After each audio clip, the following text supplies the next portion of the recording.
നമസ്കാരം, എല്ലാവർക്കും സ്പിയർ മാത്സിൻ്റെ പുതിയൊരു ക്ലാസ്സിലേക്ക് സ്വാഗതം. ഞാൻ സുനിൽ ദത്ത്.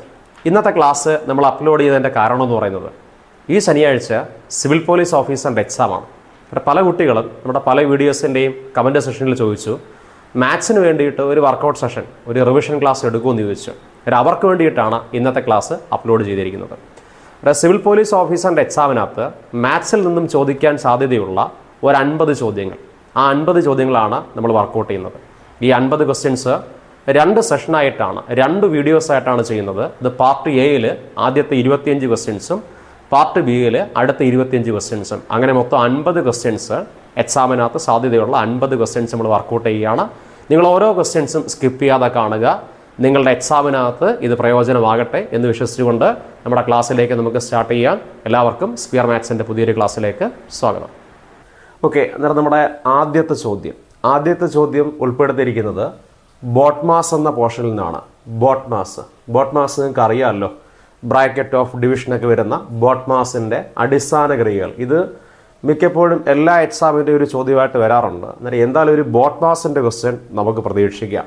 ഒരു ബോട്ട് മാസിൻ്റെ ചോദ്യം ചെയ്യുമ്പോഴേ ആദ്യം നിങ്ങൾ ഈ റൂൾ അങ്ങ് എഴുതി വെക്കണം. ബോട്ട് മാസിനകത്ത് ഇതാണ് നമ്മുടെ റൂൾ എന്ന് പറയുന്നത്. ബോട്ട് മാസ് അപ്ലൈ ചെയ്യേണ്ട രീതി ഇങ്ങനെയാണ് അല്ലേ, അതങ്ങ് എഴുതി വെച്ചേക്കാം. അതൊക്കെ നമുക്ക് പറയാം. എന്നിട്ട് ഇതാണ് നമ്മുടെ ചോദ്യം. ഇങ്ങനെ ആദ്യം പറയുന്നുണ്ട്, പ്ലസ് എന്നാൽ ഡിവിഷൻ, ഇൻറ്റു എന്നാൽ മൈനസ്, മൈനസ് എന്നാൽ പ്ലസ് ആയാൽ 20 + 4 × 6 - 1, അതിൻ്റെ വിലയാണ് ചോദ്യം. ഓക്കെ, അതവിടെ നിൽക്കട്ടെ. നമുക്കിത് എഴുതാം. എന്താണ് ചോദ്യം? 20 + 4 × 6 - 1 എന്നല്ലേ ചോദ്യം. അത് ഇതിനകത്തുള്ള ഈ സൈൻസ് കൊടുക്കരുത്. ഈ സൈൻ ഉണ്ടല്ലോ, ഈ പ്ലസും ഇൻറ്റു മൈനസും ഒന്നും കൊടുക്കാതെ സംഖ്യകൾ മാത്രം എടുത്തെഴുതണം. സൈൻ ഇടാനുള്ള സ്ഥലം അവിടെ ഇട്ടേക്കണം.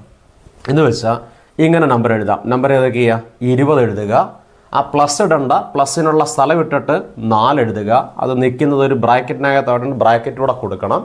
പിന്നെ ഒരു ഇൻറ്റു ഉണ്ട്, ആ ഇൻറ്റു കൊടുക്കേണ്ട 6 എഴുതുക. പിന്നെ മൈനസ് ഉണ്ട്, മൈനസ് കൊടുക്കേണ്ട, പിന്നുള്ള നമ്പർ 1 = ഇതാണ് ചോദ്യം. ശരിയല്ലേ? ഓക്കെ, എന്നാൽ നമ്മുടെ ക്വസ്റ്റ്യനിലേക്ക് വരാം. ഒന്ന് പറഞ്ഞു, എന്താ പറഞ്ഞേ? പ്ലസ് എന്നാൽ ഡിവിഷനാണ്. പ്ലസ് എന്നാൽ ഡിവിഷനല്ലേ? ഇതൊരു ആദ്യം ഇവിടെ പ്ലസ് ആണ്. അന്നേരം പ്ലസിന് പകരം കൊടുക്കേണ്ടത് ഡിവിഷൻ കൊടുക്കണം. പ്ലസ് എന്നാൽ ഡിവിഷൻ കൊടുത്തു. ഓക്കെ, എന്നാൽ അടുത്ത പറ. ഇൻറ്റു എന്നാൽ ഇൻറ്റു എന്നാൽ മൈനസ്. ഇവിടെ ഇൻറ്റു അല്ലേ? ആ ഇൻറ്റു എന്നാൽ എന്താ? മൈനസ്. ആ മൈനസും കൊടുത്തു. എന്നാൽ അടുത്തയിലേക്ക് വരാം. അടുത്ത എന്താ? മൈനസ് എന്നാൽ പ്ലസ് ആണ്. മൈനസ് എന്നാൽ പ്ലസ് എന്ന് പറഞ്ഞാൽ ഇവിടെ മൈനസാണ് വരുന്നത്. 6 കഴിഞ്ഞാൽ മൈനസാണ്. അന്നേരം മൈനസിന് പകരം എന്ത് കൊടുക്കണം? പ്ലസ് കൊടുക്കണം. നമ്മുടെ ആദ്യത്തെ സ്റ്റെപ്പ് കഴിഞ്ഞു. ഇതിനകത്ത് ആർക്കും ഒരു ബുദ്ധിമുട്ടില്ല. നമ്മുടെ പ്ലസിന് പകരം ഇവിടെ പ്ലസിന് പകരം എന്ത് കൊടുത്തു? ഡിവിഷൻ കൊടുത്തു. പ്ലസ് എന്നാൽ ഡിവിഷനാണ്. അടുത്ത ഇൻറ്റു എന്നാൽ മൈനസാണ്. ഇവിടെ ഇൻറ്റുവിന് പകരം മൈനസ് കൊടുത്തു. അടുത്ത എന്താ? ഇവിടെ മൈനസ് എന്നാൽ പ്ലസ്, മൈനസിന് പകരം പ്ലസ് കൊടുത്തു. അത് കഴിഞ്ഞല്ലോ. ഇനി നമ്മൾ ആദ്യം എഴുതി വെച്ച ഈ റൂൾ ഉണ്ടല്ലോ, ബോട്ട് മാസ് കൊടുക്കണം. ബോട്ട് മാസ് കൊടുക്കുക എന്ന് പറഞ്ഞാൽ ആദ്യം കൊടുക്കേണ്ടത് ബി ആണ്. ബി എന്ന് പറഞ്ഞാൽ ബ്രാക്കറ്റാണ്. എന്ന് വെച്ചാൽ ആദ്യം ചെയ്യേണ്ടത് ബ്രാക്കറ്റിനകത്തുള്ളതാണ്. ബ്രാക്കറ്റിനകത്തുള്ള ഏതാ? 20/4 അല്ലേ? അതാണ് ചെയ്യേണ്ടത്. ഒന്നുകൂടെ പറയാം. ഓഫ് ഉണ്ടോ? ഓഫ് ഇല്ല. അന്നേരം പിന്നുള്ള ഏതാ? ഡിവിഷൻ. അന്നേരം ബ്രാക്കറ്റിനകത്ത് ഡിവിഷൻ മാത്രമല്ലേ ഉള്ളു. സോ ആദ്യം ചെയ്യേണ്ടത് ബ്രാക്കറ്റിനകത്തുള്ള ഡിവിഷൻ ചെയ്യണം. ബ്രാക്കറ്റ് എടുത്തു, ബ്രാക്കറ്റിനകത്തുള്ള ഡിവിഷൻ തന്നെ വന്നു. അതുകൊണ്ട് 20/4 എത്ര എന്ന് പറയണം? 20/4 എന്ന് പറഞ്ഞാൽ എത്ര? 5. ഓക്കെ, അന്നേരം ബ്രാക്കറ്റ് ഓപ്പൺ ആയി. ബ്രാക്കറ്റ് കഴിഞ്ഞു. ബ്രാക്കറ്റിനോടൊപ്പം തന്നെ ഡിവിഷനും കഴിഞ്ഞല്ലോ. അതിൻ്റെ വില 5 കിട്ടി. അടുത്ത ഏതാ? -6. ഇത് കഴിഞ്ഞല്ലോ. പിന്നെ ബ്രാക്കറ്റ് വേണ്ട, ഒറ്റ നമ്പറേ ഉണ്ടെങ്കിൽ ബ്രാക്കറ്റ് വേണ്ട. 5 - 6, ബാക്കിയുള്ള എത്ര? +1. അങ്ങനെ മാറിയല്ലോ. ഇനി നിങ്ങൾ നോക്കണം, നിങ്ങളുടെ സൈൻ ഏതൊക്കെയാ? മൈനസും പ്ലസും. നോക്ക്, ഡിവിഷൻ കഴിഞ്ഞാൽ പിന്നെ ഏതാ? മൾട്ടിപ്ലിക്കേഷൻ, ഗുണനം. അതിവിടെ ഇല്ല. പിന്നെ അടുത്ത ഏതാ? അഡീഷൻ. അന്നേരം പിന്നെ നോക്കേണ്ട അഡീഷൻ എന്ന് പറഞ്ഞാൽ അഡീഷനുള്ള കൂട്ടണം. അഡീഷനുള്ള ഏതൊക്കെയാ? 5 പ്ലസ് ആണ്, 1 പ്ലസ് ആണ്. അന്നേരം അത് പ്ലസ് ചെയ്യണം. പ്ലസ് ചെയ്തിട്ട് മൈനസ് ചെയ്താൽ മതി. സോ 5 1, 5ൻ്റെ കൂടെ 1 കൂട്ടിയാൽ 6 കിട്ടും. ബാലൻസ് ഉള്ള -6. So answer = 6 - 6. 6 - 6 = 0 ആയിരിക്കും ഈ കണക്കിൻ്റെ ഉത്തരം. ഓക്കെ, അന്നേരം ഇപ്പോൾ ഈ ക്വസ്റ്റ്യൻ നിങ്ങൾക്ക് ക്ലിയറായി കാണാം, മനസ്സിലായി കാണാം. ഇത് ബോട്ട് മാസുമായിട്ട് ബന്ധപ്പെട്ടൊരു ചോദ്യമാണ്. ബോട്ട് മാസ് ഉറപ്പായിട്ടും നിങ്ങളുടെ എക്സാമിനകത്ത് വരാൻ സാധ്യതയുള്ള ചോദ്യങ്ങളിലൊന്നാണ്. ഇത് ക്ലിയറാണ്. ഓക്കെ, നമുക്ക് രണ്ടാമത്തെ ക്വസ്റ്റ്യനിലേക്ക് പോകാം. രണ്ടാമത്തെ ചോദ്യം, ഒരു ക്ലോക്കിലെ സമയം 9:30 ആകുമ്പോൾ മണിക്കൂർ സൂചിക്കും മിനിറ്റ് സൂചിക്കും ഇടയിലുള്ള ഡിഗ്രി അളവെത്ര, കോൺ അളവെത്ര എന്നാണ് ചോദിച്ചത് അല്ലേ. ഇത് ഒരു ക്ലോക്കുമായിട്ട് ബന്ധപ്പെട്ട സ്ഥിരം ചോദ്യങ്ങളിലൊന്നാണ്. ചോദ്യം എങ്ങനെയായിരിക്കും? സമയം തരും, സമയം തന്നിട്ട് മണിക്കൂർ സൂചിക്കും മിനിറ്റ് സൂചിക്കും ഇടയിലുള്ള ഡിഗ്രി അളവെത്ര നിങ്ങളുടെ ചോദിക്കും. അങ്ങനെ ചോദിച്ചാൽ ഏറ്റവും എളുപ്പത്തിൽ ഇതിന്റെ ലോജിക് ഒക്കെ വെച്ച് നമ്മൾ ക്ലാസ്സിൽ പറയും. പക്ഷെ അതൊക്കെ ഒരിത്തിരി ഡീറ്റെയിൽ ആയിട്ട് പറയേണ്ടി വരും. ഒരു എക്സാം പോയിന്റ് ഓഫ് വ്യൂയിലുള്ള ക്ലാസ് ആയതുകൊണ്ട് ഞാൻ അത്ര ഡീറ്റെയിൽസിലോട്ട് പോകുന്നില്ല. പെട്ടെന്ന് ചെയ്യാൻ വേണ്ടിയിട്ട് നമ്മൾ അതിന്റെ ഇക്വേഷൻ മാത്രം പഠിച്ചു വെച്ചാൽ മതി. ആ ഇക്വേഷൻ ഇതാണ്: 30h - 11/2 m എന്ന് പറഞ്ഞ ഇക്വേഷൻ പഠിച്ചു വെച്ചാൽ മതി. എങ്ങനെയാണ്? ഒരു ക്ലോക്കിലെ സമയം ഉണ്ടെങ്കിൽ അതിൽ മണിക്കൂർ സൂചിക്കും മിനിറ്റ് സൂചിക്കും ഇടയിലുള്ള ഡിഗ്രി അളവ് കാണുന്ന ഇക്വേഷനായിട്ട് പഠിച്ചു വെക്കണം. 30h - 11/2 m. അങ്ങനെ ചെയ്യുമ്പം ഇവിടുത്തെ ക്ലോക്കിലെ സമയം എന്ന് പറഞ്ഞാൽ 9:30 എന്നാണ് പറഞ്ഞത് അല്ലേ. സോ h എന്ന് പറഞ്ഞാൽ അവർ ഹാൻഡ് എന്ന് പറഞ്ഞാൽ 9ഉം m എന്ന് പറഞ്ഞാൽ മിനിറ്റ് ഹാൻഡ് എന്ന് പറഞ്ഞാൽ 30ഉമായിട്ട് വില കൊടുക്കാം. വില കൊടുക്കുമ്പോൾ 30h എന്ന് പറഞ്ഞാൽ 30 × h. ന്റെ വില എത്ര? 9 മൈനസ് ബാക്കിയുള്ളത് 11/2 × m. ന്റെ വില എത്ര? 30. ശരിയല്ലേ? ഗുണിച്ചു നോക്കാം. 30നെ കൊണ്ട് 9 ഗുണിച്ച 3 × 9 27, 270 കിട്ടും. മൈനസ് കൊടുത്തിട്ട് ഈ 2നെയും 30നെയും വെട്ടിക്രിയ ചെയ്യണം. അങ്ങനെ ചെയ്യുമ്പം 2ൽ 2 ഒരു തവണയെന്നും 30ൽ 2 15 തവണയെന്നും പറയണം. എന്നിട്ട് ബാക്കി മുകളിലുള്ള 11ഉം 15ഉമാണ്. ആ 11നെ കൊണ്ട് 15 ഗുണിക്കണം. 15 × 11 പറഞ്ഞാൽ 15നെ കൊണ്ട് 10 ഗുണിച്ചാൽ 150 കിട്ടും. 11 ഗുണിച്ചാൽ 165 എന്ന് കിട്ടും. സോ ആൻസർ എന്ന് പറഞ്ഞാൽ 270ൽ നിന്ന് 165 കുറച്ചാൽ ഉത്തരം എന്ന് പറയുന്നത് 105 ഡിഗ്രി ആയിരിക്കും ഈ ക്വസ്റ്റ്യന്റെ ഉത്തരം. ഓക്കെ, ഇത് ക്ലിയർ ആണല്ലോ. Answer is equal to 105 degree ആണ്. ഇപ്പൊ ഇത് മനസ്സിലായോ? ഈ ഇക്വേഷൻ അങ്ങ് പഠിച്ചു വെച്ചാൽ മതി. 30h - 11/2 m. ഇത് പഠിക്കുമ്പം ഒരു കാര്യം ഓർത്തിരിക്കണം. ഇപ്പൊ കിട്ടിയ ആൻസർ 105 ഡിഗ്രിയല്ലേ കിട്ടിയേ? ഒരു കാര്യം ഇവിടെ ചേർത്ത് പഠിക്കണം. ഒരു പക്ഷേ കിട്ടുന്ന ഉത്തരം 180 ഡിഗ്രിയെക്കാട്ടി കൂടുതലായിരുന്നെങ്കിൽ ഇങ്ങനെ അങ്ങ് മനസ്സിലാക്കണം. കിട്ടുന്ന ഉത്തരം 180 ഡിഗ്രിയേക്കാൾ കൂടുതലായിരുന്നെങ്കിൽ കിട്ടിയ ആൻസറിനെ 360ൽ നിന്നും കുറച്ചിട്ട് ഉത്തരം പറയണം. കിട്ടുന്ന ഉത്തരം 180 ഡിഗ്രിയേക്കാൾ കൂടുതലാണെങ്കിൽ കിട്ടുന്ന ഉത്തരത്തെ 360 ഡിഗ്രിയിൽ നിന്നും കുറച്ച് പറയണം. ഒരു എക്സാമ്പിൾ പറയുവാണെങ്കിൽ, മറ്റൊരു ചോദ്യം, ആ ക്വസ്റ്റ്യന്റെ ഉത്തരം നിങ്ങൾക്ക് 210 കിട്ടുന്നതെങ്കിൽ അതിന്റെ ഓപ്ഷൻസിനകത്ത് 210 ഇല്ലെങ്കിൽ ആൻസർ 180നെക്കാട്ടി വലുതാകുമ്പോൾ ചിലപ്പോൾ ഓപ്ഷൻ സി ഒരു ഓപ്ഷൻ തരില്ല, 210 തരില്ല. അങ്ങനെയുള്ള കണ്ടീഷൻ നിങ്ങൾ ചെയ്യേണ്ടത് കിട്ടിയ ഉത്തരത്തെ 360ൽ നിന്ന് കുറച്ച് പറയണം. സോ 360ൽ നിന്ന് 210 കുറച്ച 150 എന്നും വേണമെങ്കിൽ പറയാം. മറ്റൊരു സാധ്യത പറഞ്ഞാൽ ഈ ക്വസ്റ്റ്യന്റെ ഉത്തരവല്ല. രണ്ടാമത്തെ ഒരു കണ്ടീഷൻ എങ്ങനെയാണ്? ഇതിപ്പോ 105 ആയതുകൊണ്ട് കുഴപ്പമില്ല. പക്ഷെ ഒരുപക്ഷെ 105 അല്ലാതെ 180ന് മുകളിലാണ് വരുന്നതെങ്കിൽ ഉത്തരത്തെ എപ്പോഴും 360 ഡിഗ്രിയിൽ നിന്ന് കുറച്ചാൽ ക്ലോക്കിന്റെ ആംഗിളുമായിട്ട് ബന്ധപ്പെട്ട ഏത് കണക്ക് വന്നാലും നിങ്ങൾക്ക് ചെയ്യാൻ പറ്റും. വളരെയധികം സാധ്യതയുള്ള രണ്ടാമത്തെ ഒരു ചോദ്യമായിട്ട് നമുക്ക് ഈ ക്വസ്റ്റ്യനെ കൺസിഡർ ചെയ്യാം. ഓക്കെ, അപ്പൊ നമുക്ക് അടുത്ത ക്വസ്റ്റ്യൻ നമ്പർ 3, മൂന്നാമത്തെ ക്വസ്റ്റ്യനിലേക്ക് പോവാം. ഒരു ക്ലോക്കിലെ സമയം 4:20 ആകുമ്പോൾ അതിന്റെ പ്രതിബിംബത്തിലെ സമയം എത്ര? ഓക്കെ, എന്നാൽ ഈ ചോദ്യം ഉൾപ്പെടുത്തിയിരിക്കുന്നത് ക്ലോക്കുമായിട്ട് ബന്ധപ്പെടുത്തി തന്നെയാണ്. ക്ലോക്കിനകത്ത് ഇനി പഠിക്കേണ്ട അതിപ്രധാനപ്പെട്ട മറ്റൊരു പോയിന്റ് ആണ് പ്രതിബിംബം എന്ന് പറഞ്ഞ കോൺസെപ്റ്റ്. ഇത് പ്രതിബിംബത്തിന്റെ ചോദ്യമാണ്. ഓക്കെ, പ്രതിബിംബത്തിന്റെ ചോദ്യം തന്നാൽ അതെങ്ങനെയാണ്? ഒരു ക്ലോക്കിലെ സമയം പറഞ്ഞിട്ട് ഓപ്പോസിറ്റ് ഇരിക്കുന്ന കണ്ണാടിയിലെ പ്രതിബിംബത്തിലെ സമയം, അല്ലെങ്കിൽ ഓപ്പോസിറ്റ് കാണുന്ന വെള്ളത്തിലെ പ്രതിബിംബത്തിലെ സമയം എന്നൊക്കെ ചോദിക്കും. അങ്ങനെ ചോദിച്ചാൽ എന്തായാലും ശരി, പ്രതിബിംബം എന്ന് ചോദിച്ചാൽ ഇനി തിരിച്ചായാലും മതി. എങ്ങനെ? പ്രതിബിംബത്തിലെ സമയം തന്നിട്ട് ക്ലോക്കിലെ സമയം ചോദിച്ചും വേണമെങ്കിൽ പറയാം. എങ്ങനെ ചോദിച്ചാലും പ്രതിബിംബം എന്നും പറഞ്ഞൊരു വാക്ക് നിങ്ങളുടെ ചോദ്യത്തിൽ കണ്ടാൽ നിങ്ങൾ ചെയ്യേണ്ടത് ആ തന്നിരിക്കുന്ന സമയത്തെ 11:60ൽ നിന്നും കുറച്ച് പറയണം. തന്നിരിക്കുന്ന സമയത്തെ 11:60ൽ നിന്നും കുറച്ച് പറയണം. So answer is equal to, തന്ന സമയം 4:20 ആയതുകൊണ്ട് അതിനെ 11:60ൽ നിന്ന് കുറയ്ക്കുമ്പോൾ 60ൽ നിന്ന് 20 കുറയ്ക്കുമ്പോൾ 40 എന്ന് കിട്ടും. 11ൽ നിന്ന് 4 കുറയ്ക്കുമ്പോൾ 7 എന്ന് കിട്ടും. സോ ഈ ക്വസ്റ്റ്യന്റെ ആൻസർ എന്ന് പറഞ്ഞാൽ 7:40 ആയിരിക്കും ഈ ക്വസ്റ്റ്യന്റെ ഉത്തരം. ഇതിനെ ഇത്രയും പഠിച്ചു വെച്ചാൽ മതി. പ്രതിബിംബത്തിലെ സമയം കിട്ടാൻ വേണ്ടി എത്രയിൽ നിന്ന് കുറയ്ക്കണം? 11:60ൽ നിന്നും കുറയ്ക്കണം എന്ന് പഠിക്കണം. ഒരു കാര്യം കൂടെ നിങ്ങളുടെ എക്സാമിന് വേണ്ടി പറയുകയാണ്. ഒരു കണ്ടീഷനോട് ഓർത്ത് വെച്ചേക്കണം. ഒരുപക്ഷെ തരുന്ന സമയം 11:01 ഇടയ്ക്കാണെങ്കിൽ, എന്ന് വെച്ചാൽ 11 മണി കഴിഞ്ഞ് 1 മണിക്ക് മുന്നേ ആണെങ്കിൽ, അങ്ങനെ വരുന്ന കണ്ടീഷനിൽ നമുക്ക് 11:60 നിന്ന് കുറയ്ക്കാൻ പറ്റില്ല, കുറയ്ക്കാൻ ബുദ്ധിമുട്ടാണ്. ആ ഒരു സന്ദർഭത്തിൽ നമ്മൾ കുറയ്ക്കേണ്ടത് തന്ന സമയത്തെ 23:60 നിന്നും കുറയ്ക്കണം. തന്നിരിക്കുന്ന സമയത്തെ 23:60 നിന്നും കുറയ്ക്കണം. ഏതാ കണ്ടീഷൻ? 11 മണിക്കും 1 മണിക്കും ഇടയിലാണെങ്കിൽ മാത്രം. 11 മണി കഴിയും 1 മണിക്ക് മുന്നേ, 11:15, 11:30, 11:45, 11:50, 12:15, 12:30 അങ്ങനെയൊക്കെ ആണെങ്കിൽ പിന്നെ കുറയ്ക്കേണ്ടത് 23:60 നിന്നാണ്. മറ്റെല്ലാ സന്ദർഭങ്ങളിലും കുറയ്ക്കേണ്ടത് 11:60 നിന്നാണ്. ഓക്കെ, അന്നേരം ക്ലോക്കിന്റെ പ്രതിബിംബത്തിലെ മാർക്ക് ഉറപ്പിക്കാൻ നിങ്ങൾ 2 നമ്പർ പഠിക്കണം, 11:60 23:60. സാധാ സമയമാണെങ്കിൽ 11:60 നിന്ന് കുറയ്ക്കണം, 11:01 ഇടയ്ക്കാണെങ്കിൽ 23:60 നിന്ന് കുറയ്ക്കണം. അങ്ങനെ പഠിക്കുമ്പം ക്ലോക്കിന്റെ പ്രതിബിംബത്തിന്റെ കണക്ക് വന്നാൽ നിങ്ങളത് സ്കോർ ചെയ്യാൻ പറ്റും. ക്ലിയർ? അപ്പൊ നമുക്ക് അടുത്ത ക്വസ്റ്റ്യനിലേക്ക് പോവാം. അടുത്ത ചോദ്യം പ്രോഫിറ്റ് ആൻഡ് ലോസ്, ലാഭവും നഷ്ടവുമായിട്ട് ബന്ധപ്പെട്ട ഒരു ചോദ്യമാണ്.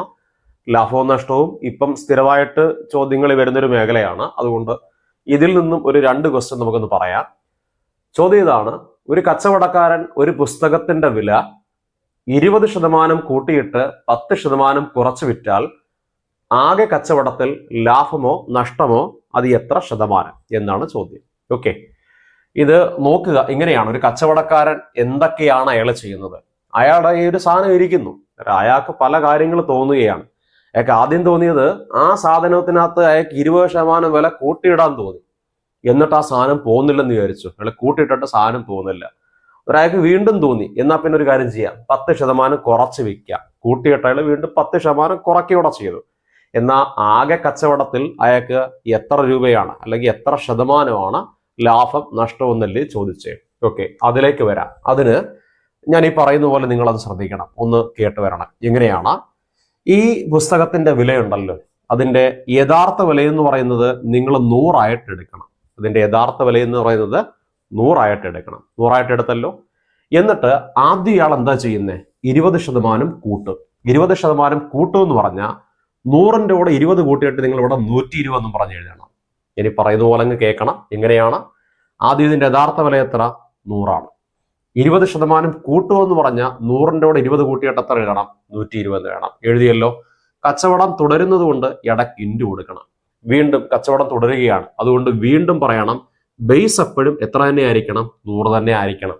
അടിസ്ഥാനം എപ്പോഴും 100 തന്നെയാണ്. എപ്പോഴും പറയേണ്ടത് 100ന് മേലെ പറയാവും, 100ൽ പറയണം. ഇനി എന്താ സംഭവിക്കണ്ടേ? 10% കുറയ്ക്കണം. 10% കുറയ്ക്കുക എന്ന് പറഞ്ഞാൽ ബേസ് 100. ഇതിനി നോക്കരുത്, 120 എന്നല്ല 10 കുറയ്ക്കണ്ടേ, ബേസ് 100. അതുകൊണ്ട് ഇങ്ങനെ പറയണം, 20 കൂട്ടുമ്പം 100ന്റെ കൂടെ 20 കൂട്ടിയാൽ 120 എന്ന് പറഞ്ഞ പോലെ 10% കുറയ്ക്കുക എന്ന് പറഞ്ഞാൽ 100 ബേസ്. 100ൽ നിന്ന് 10 കുറയ്ക്കണം. 100ൽ നിന്ന് 10 കുറച്ചാൽ എത്ര കിട്ടും? 90 എന്ന് കിട്ടും. സംശയം വല്ലതും ഉണ്ടോ? ഇല്ല. ഇങ്ങനെയാണ്. ബേസ് എത്ര? 100. 20% കൂട്ടുക എന്ന് പറഞ്ഞാൽ 100ന്മേൽ 20 കൂട്ടിയ 120 എന്ന് പറയണം. 10% കുറയ്ക്കുക എന്ന് പറഞ്ഞാൽ 100ന്മേൽ 10 കുറച്ച 90 എന്ന് പറയണം. ലാഭമോ നഷ്ടമോ എത്ര ശതമാനമോ എന്ന് ചോദിച്ചത് കൊണ്ട് ശതമാനം കണക്കാക്കാൻ വേണ്ടി ഏറ്റവും അവസാനം എത്ര കൊണ്ട് ഗുണിക്കണം? 100 കൊണ്ട് ഗുണിക്കണം. ക്ലിയർ ആയേ? ഇനി അങ്ങനെ എഴുതി കഴിഞ്ഞാൽ അടുത്ത സ്റ്റെപ്പിൽ ഇതിന്റെ ക്യാൻസലേഷൻസ് ആണ്, വെട്ടിക്കരകളാണ്. ഏതൊക്കെ വെട്ടും? ഈ 0 ഈ 0 വെട്ടും, ഈ ഒരു 0 ഈ ഒരു 0 വെട്ടി. സോ ഈ 100 വെട്ടിപ്പോയി. ഇനിയുള്ളത് ഈ ഒരു 0 ഈ ഒരു 0 വെട്ടിക്കളയും. അടുത്ത കണ്ടേ, ഈ ഒരു 0 ഈ ഒരു 0 വെട്ടിക്കളഞ്ഞാൽ താഴെ ഇനി 1 മാത്രമേ ഉള്ളൂ, 1 എഴുതണ്ട. മുകളിലുള്ളത് 12 9. സോ 12 × 9 എന്ന് പറഞ്ഞാൽ 108. അവിടെ വെച്ച് പറയണം നമ്മുടെ യഥാർത്ഥ വില എന്ന് പറയുന്നത്, സാധനത്തിന്റെ യഥാർത്ഥ വില എന്ന് പറയുന്നത് ബേസ് എന്ന് പറയുന്നത് എപ്പോഴും 100 എന്ന് വെച്ചാൽ ഈ കച്ചവടക്കാരൻ ചെയ്യുന്നത് അവസാനം 100 രൂപയുടെ സാധനമാണ് ഇയാൾ അവസാനം എത്ര രൂപയ്ക്ക് കൊടുക്കുന്നത്? 108 രൂപയ്ക്ക് കൊടുക്കും. 20 കൂട്ടി 10 കുറച്ചൊക്കെ ഏറ്റവും അവസാനം 100 രൂപയുടെ സാധനം 108 രൂപയ്ക്ക് കൊടുക്കുക എന്ന് പറഞ്ഞാൽ അയാൾക്ക് എത്ര ശതമാനമാണ് ലാഭമോ നഷ്ടമോ എന്ന് ചോദിച്ചാൽ ഇപ്പോഴേ പറയാം, 100 രൂപയുടെ സാധനം 108ന് കൊടുക്കുവാണെങ്കിൽ കച്ചവടം എന്തായാലും ലാഭമാണ്. എത്ര ലാഭം? 108ന്റെയും 100ന്റെയും വ്യത്യാസം. 108ന്റെയും 100ന്റെയും വ്യത്യാസം എന്ന് പറഞ്ഞാൽ എത്രയായിരിക്കും? 8% ഈ കച്ചവടത്തിൽ അയാളുടെ ലാഭം. ഓക്കെ ആണല്ലോ? 108ന്റെയും 100ന്റെയും വ്യത്യാസം എപ്പോഴും 100 ഡിഫറൻസ് എടുക്കണം. 108ന് കൊടുത്തു. സോ 100ന്റെ സാധനം 108ന് കൊടുത്തു കഴിഞ്ഞാൽ എത്ര ശതമാനം ലാഭമാണ്? 8% ഈ ചോദ്യത്തിന്റെ ലാഭം. ക്ലിയർ ആണോ? ഓക്കെ, അപ്പൊ നമുക്ക് അടുത്ത ക്വസ്റ്റ്യനിലേക്ക് പോവാം. അടുത്ത ചോദ്യവും പ്രോഫിറ്റ് ആൻഡ് ലോസിലെ ഒരു ക്വസ്റ്റ്യൻ തന്നെയാണ്. ഇത് ഒരു കുറച്ചു നാൾ മുമ്പൊക്കെ ഈ PSC എക്സാമിനകത്ത് ചോദിക്കുന്ന പ്രോഫിറ്റ് ആൻഡ് ലോസിനകത്തെ സ്ഥിരം ചോദ്യങ്ങളിലൊന്നായിരുന്നു. ഇപ്പൊ കുറച്ചു നാളായി ക്വസ്റ്റ്യൻ ചോദിച്ചിട്ട്, അതുകൊണ്ട് ചിലപ്പം ഒന്ന് ചോദിക്കാൻ ഒരു ചാൻസ് ഉള്ള ഒത്തിരി പഴയ ക്വസ്റ്റ്യൻ ആണ്. അത് പണ്ട് ഒരുപാട് തവണ ചോദിച്ച ചോദ്യങ്ങളായതുകൊണ്ട് ചിലപ്പോൾ നിങ്ങളുടെ എക്സാമിനകത്ത് ഒന്ന് മാറി ചോദിക്കാൻ, വീണ്ടും ഒന്ന് ചോദിക്കാൻ അവസരമുള്ള ചാൻസ് ഉള്ള ചോദ്യങ്ങളിൽ ഒന്നായതുകൊണ്ടാണ് ഈ ചോദ്യം കൂടെ ഇതിനകത്ത് ഉൾപ്പെടുത്തുന്നത്. ഒന്ന് ശ്രദ്ധിക്കുക, നോക്കുക. ചോദ്യം എങ്ങനെയാണ്? 12 പേനകൾ 10 രൂപയ്ക്ക് വാങ്ങി 10 പേനകൾ 12 രൂപയ്ക്ക് വിറ്റാൽ അതിന്റെ ലാഭത്തിന്റെ ശതമാനമാണ് ചോദ്യം. ഓക്കെ, ഇത് നിങ്ങൾ ചെയ്യേണ്ടത് ഇങ്ങനെയാണ്. ഇതിന്റെ രീതി എന്ന് പറഞ്ഞാൽ 12 പേനകൾ, ഇപ്പൊ എണ്ണത്തിന് വേണമെങ്കിൽ നമുക്ക് A എന്ന് വായിക്കാം. A എണ്ണം B രൂപയ്ക്ക് വാങ്ങിയിട്ട്, അല്ലേ, തിരിച്ച് C എണ്ണം D രൂപയ്ക്ക് വിറ്റാൽ, Aയും Bയും Cയും D എന്നൊക്കെ ലെറ്റേഴ്സ് കൊടുക്കാം. അങ്ങനെ വിറ്റാൽ അതിന്റെ ലാഭശതമാനം ചോദിച്ചു, അല്ലേ. അത് എങ്ങനെയാണ് ചെയ്യേണ്ടതെന്ന് ചോദിച്ചാൽ, നിങ്ങളൊരു 2 കോളം വരയ്ക്കണം. 2 കോളത്തിനകത്ത് ആദ്യത്തെ കോളത്തിൽ നിങ്ങൾ പറയേണ്ടത് നമ്പർ എന്ന് പറയണം. രണ്ടാമത്തെ കോളത്തിൽ നിങ്ങൾ പറയേണ്ടത് രൂപയെന്ന് പറയണം. ഇങ്ങനെയാണ് 2 കോളം വരയ്ക്കണം. ആദ്യത്തെ കോളത്തിൽ നമ്പർ എന്നും രണ്ടാമത്തെ കോളത്തിൽ രൂപയെന്നും പറഞ്ഞ് 2 കോളം വരയ്ക്കണം. എന്നിട്ട് നമ്പറിന്റെ താഴെ നമ്പർ മാർക്ക് ചെയ്യണം.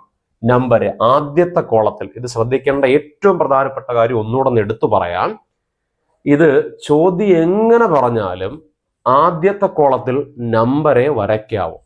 ഇതൊരിക്കലും മാറിപ്പോരുത്. ആദ്യത്തെ കോളത്തിൽ എപ്പോഴും വരയ്ക്കേണ്ടത് നമ്പർ ആയിരിക്കണം. ഫസ്റ്റ് കോളത്തിൽ നമ്പരെ മാർക്ക് ചെയ്യാവും.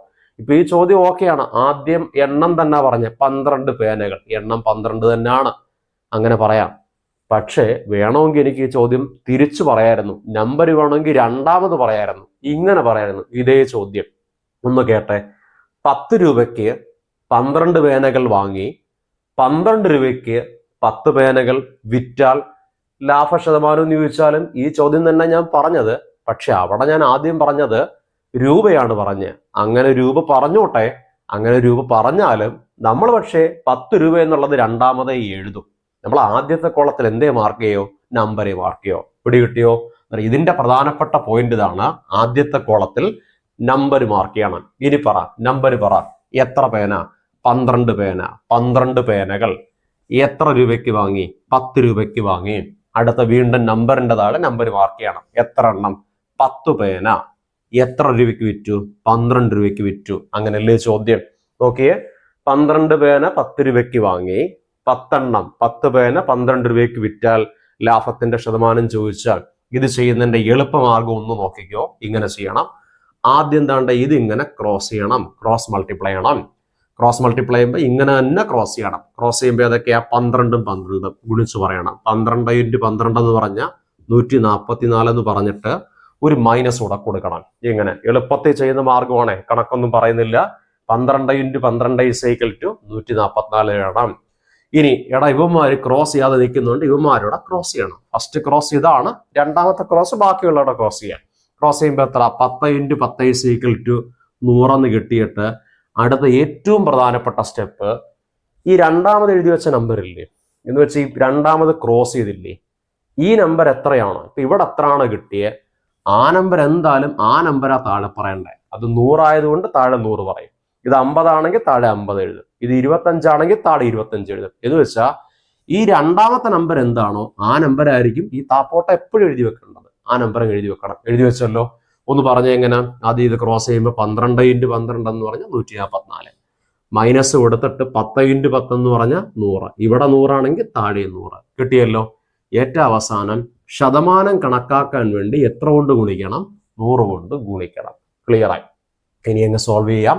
144 ൽ നിന്ന് 100 കുറയ്ക്കണം. 144 ൽ നിന്ന് 100 കുറച്ചാൽ 44 എന്ന് കിട്ടും. ബൈ താഴെയുള്ളത് 100 അതുപോലെ എഴുതിയിട്ട് ശതമാനമാക്കാൻ വേണ്ടി 100 കൊണ്ട് ഗുണിക്കുമ്പം അടുത്ത സ്റ്റെപ്പിൽ ഈ 100ഉം ഈ 100ഉം വെട്ടിക്കളഞ്ഞ ആൻസർ = ബാക്കിയുള്ള 44% ഈ കണക്കിന്റെ ലാഭമായിട്ട് നമുക്ക് കിട്ടുന്നത്.